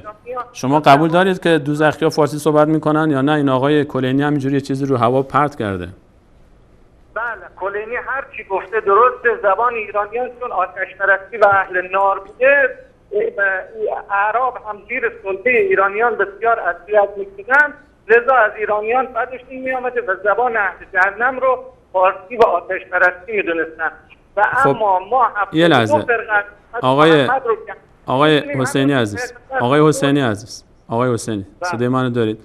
فرمودید که اعراب از اونجایی که ایران آتش پرست بودن و از ایرانیا بعدشون میومد زبان فارسی رو گفتن زبان دوزخ است. خب حالا همین کسی که این روایت رو ذکر میکنه آقای کلینی است. از همین عربی که شما ذکر میکنید که تنفر داشته نسبت به ایرانی ها، شما از همین دینتون رو میگیرید، از همین مذهبتون رو میگیرید. آیا این دروغ گفته یا راست گفته؟ کدوم یکی از اینها؟ کاملا راست گفته. زبان ایرانیان زبان اهل جهنمه و 72 فرقه از امت محمد جهنمی هم. امامانشون ابوبکر و عمرن و عایشه جهنمی هست، حتی یلج الجمل فی سم الخیاط. این اعتقاد شماست. شما میفرمایید که آقای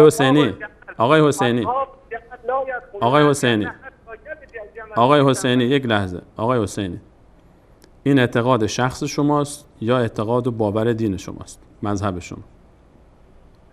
مذهب ماست. روایت از آقا امیرالمومنین پرسیدن که از اصحاب جمل سوال کردن، حضرت فرمودن که من بریم سراغ سوال بعد.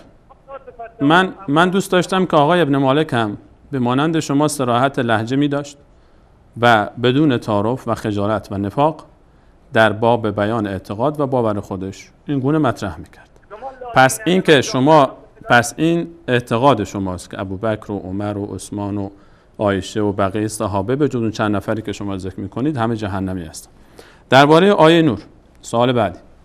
درباره آیه نور شما آیا آنچه که این روایت در بحث اصول کافی مطرح کرد قبول دارید؟ آقای حسینی؟ بله چون ببینید. خب آقای حسینی شما قبول کردید، من باشه. شما چون قبول دارید پس توش بحث نمی‌کنیم. بریم سراغ یک مرحله بعدی، چون شما اینو پذیرفتید. الان آنچه که خب در کلیپ پخش شد اگر دیده باشید، باز هم از روایت‌های دیگری که به امامان اهل بیت نسبت داده میشه و شما ادعا می‌کنید که معصومیت دارن، روایت‌ها تناقض داره. حالا این تناقض شما چیکار می‌کنید؟ آیا در گفتار معصوم تناقض وجود داره که یک معصوم مثلا بگه که مشکات رسول الله صلی الله علیه و سلم هست، کسی دیگه بگه نه فاطمه زهراست؟ ائمه نور نیستن، من اینو قبول ندارم. کتاب خدا نوره و ائمه کتاب ناطق خدا هستن. همونجور که امیرالمومنین علیون مع القرآن و القرآن مع علی فرمود انا کتاب الله ناطق. همونجور که شما الان آقای کلینی گفتن که ائمه نور السماوات و الارض همین ائمه هستن. شما چطور اینو به کتاب ناطق چیز میکنید؟ تفسیر میکنید؟ الله نور السماوات و الارض، اینها مثل نور خدا است، مثل خورشید و شمس و ضحاها، مثل ضحای اونها. آیا آقای کلینی در تعبیری که گفته ائمه نور هستن، نور الله هستن، این تعبیرش درست نیست و دروغ گفته؟ شما همین الان گفتید که هرچی آقای کلینی میگه درسته. هرچی آقای کلینی گفته درسته. خب آقای کلینی میگه نوره دیگه، پس شما چطور توجیهش میکنید صحبتشو؟ آقای کلینی میگه نور الله ائمه هستن نه قرآن. بله؟ آقای کلینی بابی داره که نور الله ائمه هستن. شما میگید کتاب هستن، قبول ندارم. شما از یک طرف میگید که آقای کلینی هرچی گفته درست گفته، از یک طرف میگید که من قبول ندارم که ائمه نورن. این تناقض رو چطور حل میکنید؟ خب نه شما به ما کلینی قبول داره. خب کلینی اگه قبول داره ما قبول کلینی. پس شما از قولتون برگشتید. باشه، من متشکرم از تماس شما. هم من از شما تشکر میکنم به خاطر صراحت لهجه شما. من تشکر میکنم از شما فقط به خاطر صراحت لهجه شما. و آقای ابن مالک، اعتقاد شما اون چیزی که آقای حسینی میگه، من اینکه شما خوشتون نمیاد و به خاطر سر منافع سیاسی نمیتونید مثل آقای حسینی باشید، در دشمنیتون مرد باشید. دشمن هستی مرد باش، نامرد نباش. کاری نکن که بعداً بیای معذرت خواهی بکنی و مرد باش. عقیدتو بگو، از کسی هم ترس نداشته باش. نیازی نیست که نفاق بکنی، نیازی نیست که سر صدا را بندازی. این اعتقاد شماست، این باور شماست. هر چقدر بخوای پنهانش کنی نمیتونی پنهانش کنی. این باور و اعتقاد شماست نسبت به صحابه رسول صلی الله علیه و سلم، نسبت به ناموس رسول صلی الله علیه و سلم و حتی نسبت به خود رسول صلی الله علیه و سلم هم روایت ها دارید. شما روایت ها دارید که اگر فتح بابش شد دیگه مجالی بود ان شاء الله مطرح خواهیم کرد. من از همه شما بینندگان عزیز پوزش می‌طلبم اگر مقداری تعبیری که استفاده میشه و تعبیری که گفته میشه تعبیر مثل آقای حسینی اعتقاد شخصی ایشون هست و اعتقاد شخصیشون هم نیست، اعتقاد دین و مذهب ایشون هست و مذهبی که از اون به نمایندگی از اون صحبت میکنن و یک فرد عادی هم نیستن، یکی از متخصصین علوم شرعی خودشون هستن که صحبت میکنن و ما اعلان بیزاری میکنیم، اعلان براءت میکنیم از هر آن چیزی که نسبت به صحابه رسول صلی الله علیه و سلم، نسبت به ناموس رسول صلی الله علیه و سلم و نسبت به همسران رسول علیه السلام مطرح میشه. ما این عزیزان رو تاج سر خودمون می‌داریم، خاک پای این عزیزان رو سرمه چشمان خود می‌کنیم، ما خاک پای آنها بر دیده می‌نهیم تا کور شود هر آن که نتواند دید. حضرت مولانا ببخشید من وقت زیاد گرفتم، چند دقیقه فقط باقی مونده برای صحبت شما و تعلیقاتی که دارید بر بیننده. آقای حسینی بودن آخری که آقای حسینی بله واقعا یعنی کنار گذاشتن این تقیه‌ای که در واقع صدها سال شیعه تقیه کرده در واقع سودی نبرده از این تقیه، بیان و عقیده خودشون رو اون گونه که هست به قول شما اگر دشمنی دارند مردانگی داشته باشند و دشمنی خودشون رو ظاهرا بگن. امروز زمانی نیست که شیعه بخواد تقیه بکنه، اون گونه که آقای حسینی در برنامه دیگر صراحتا اعتراف کردند که بله ما معتقد هستیم که قرآن اصلی این قرآن نیست، قرآن تحریف شده است، چون که آقای کلینی میگه صحابه و ابوبکر و عمر و عایشه کافر هستن به خاطر روایاتی که در اصول کافی اومده و همچنین میگه زبان فارسی زبان اهل جهنم هست، من قبول دارم چون که فارسی آقای کلینی گفته و راویان کلینی رو در واقع نقل کردن. حضرت کلینی بله ما حرفی نداریم اگر فارسی زبانهای ایران شیعیان ایران این کتاب رو به عنوان کتاب مرجع قبول دارن و اون گونه که آقای حسینی گفتن هر چی در این کتاب اومده قبول هست، ما با اون حرفی نداریم. حساب ما مسلمانان چیزی دیگر هست، یک مسیر دیگر هست و حساب کلینی ها و پیروان کلینی اونایی که این کتاب رو مرجع خودشون میدن یک چیزی دیگر از غیر از اسلام هست. اسلامی که در آن قرآن نباشه، در آن صحابه نباشه، امهات المؤمنین در آن در واقع وجود نداشته باشه، احادیثی از رسول الله صلی الله علیه و سلم در اون نباشه، حتی روایاتی که از حضرت علی رضی الله تعالی عنه در این در واقع بسیار نادر هست. راویانی مانند علی ابن ابراهیم قمی که علی رو پشه میخونند، علی رو دابت الارض میخونند، حیوان میخونند علی رضی الله تعالی عنه را، یا بقیه روایاتی که در این کتاب اومده، صفات بسیار زشتی رو که انشاءالله در هفته بعدی خدمت بینندگان عزیز عرض خواهیم کرد. اگر اونها این مذهب رو قبول دارند، این کتاب را، این راویان را با این تفاصیل قبول دارند، ما هیچ گونه حرفی نداریم. مسیر اونها یک چیز مشخصی هست، جدا هست و مسیر ما یک مسیر جداگانه هست. ما میخوایم همین تمام هدف برنامه ما همین هست که ما به مردم بفهمانیم، اعلام بکنیم که بله آقای حسینی و امثالش اونهایی که کتاب کلینی مرجعشون هست عقیدشون اینه، هیچ گونه ارتباطی با دین مبین اسلام نداره.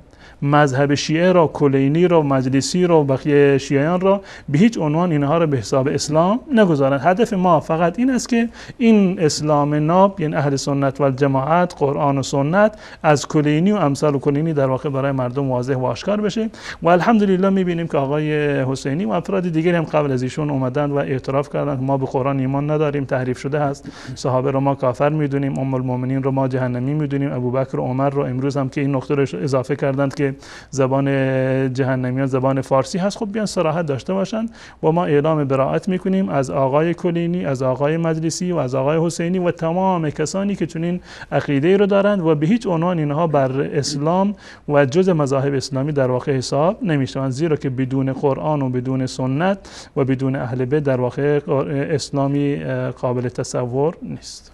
تشکر میکنم از شما حضرت مولانا خاطر بیانات ارزشمندتون. تشکر میکنم از همه شما عزیزانی که تا این لحظه برنامه خودتون رو یاری کردید و معذرت خواهی میکنم از عزیزانی که پشت خط ماندن و یک معذرت خواهی از همه شما عزیزان میخاطر که مقدار صدای من شما رو اذیت کرده و از احمد جان و از فرید منیر احمد و مهندسان الله و جاوید جان عزیزان پشت صحنه کمال تشکر رو داریم و تا برنامه بعد همه شما عزیزان رو به الله متعال میسپاریم و از الله متعال برای رفتگان خودمون بخشش، مغفرت و رحمت رو خواهانیم، کسانی که با توحید از دنیا رفتن و از الله متعال برای خود استقامت و ثبات در راه توحید و کتاب الله و سنت رسول صلی الله علیه و سلم رو خواهانیم. السلام علیکم و رحمت الله و برکاته.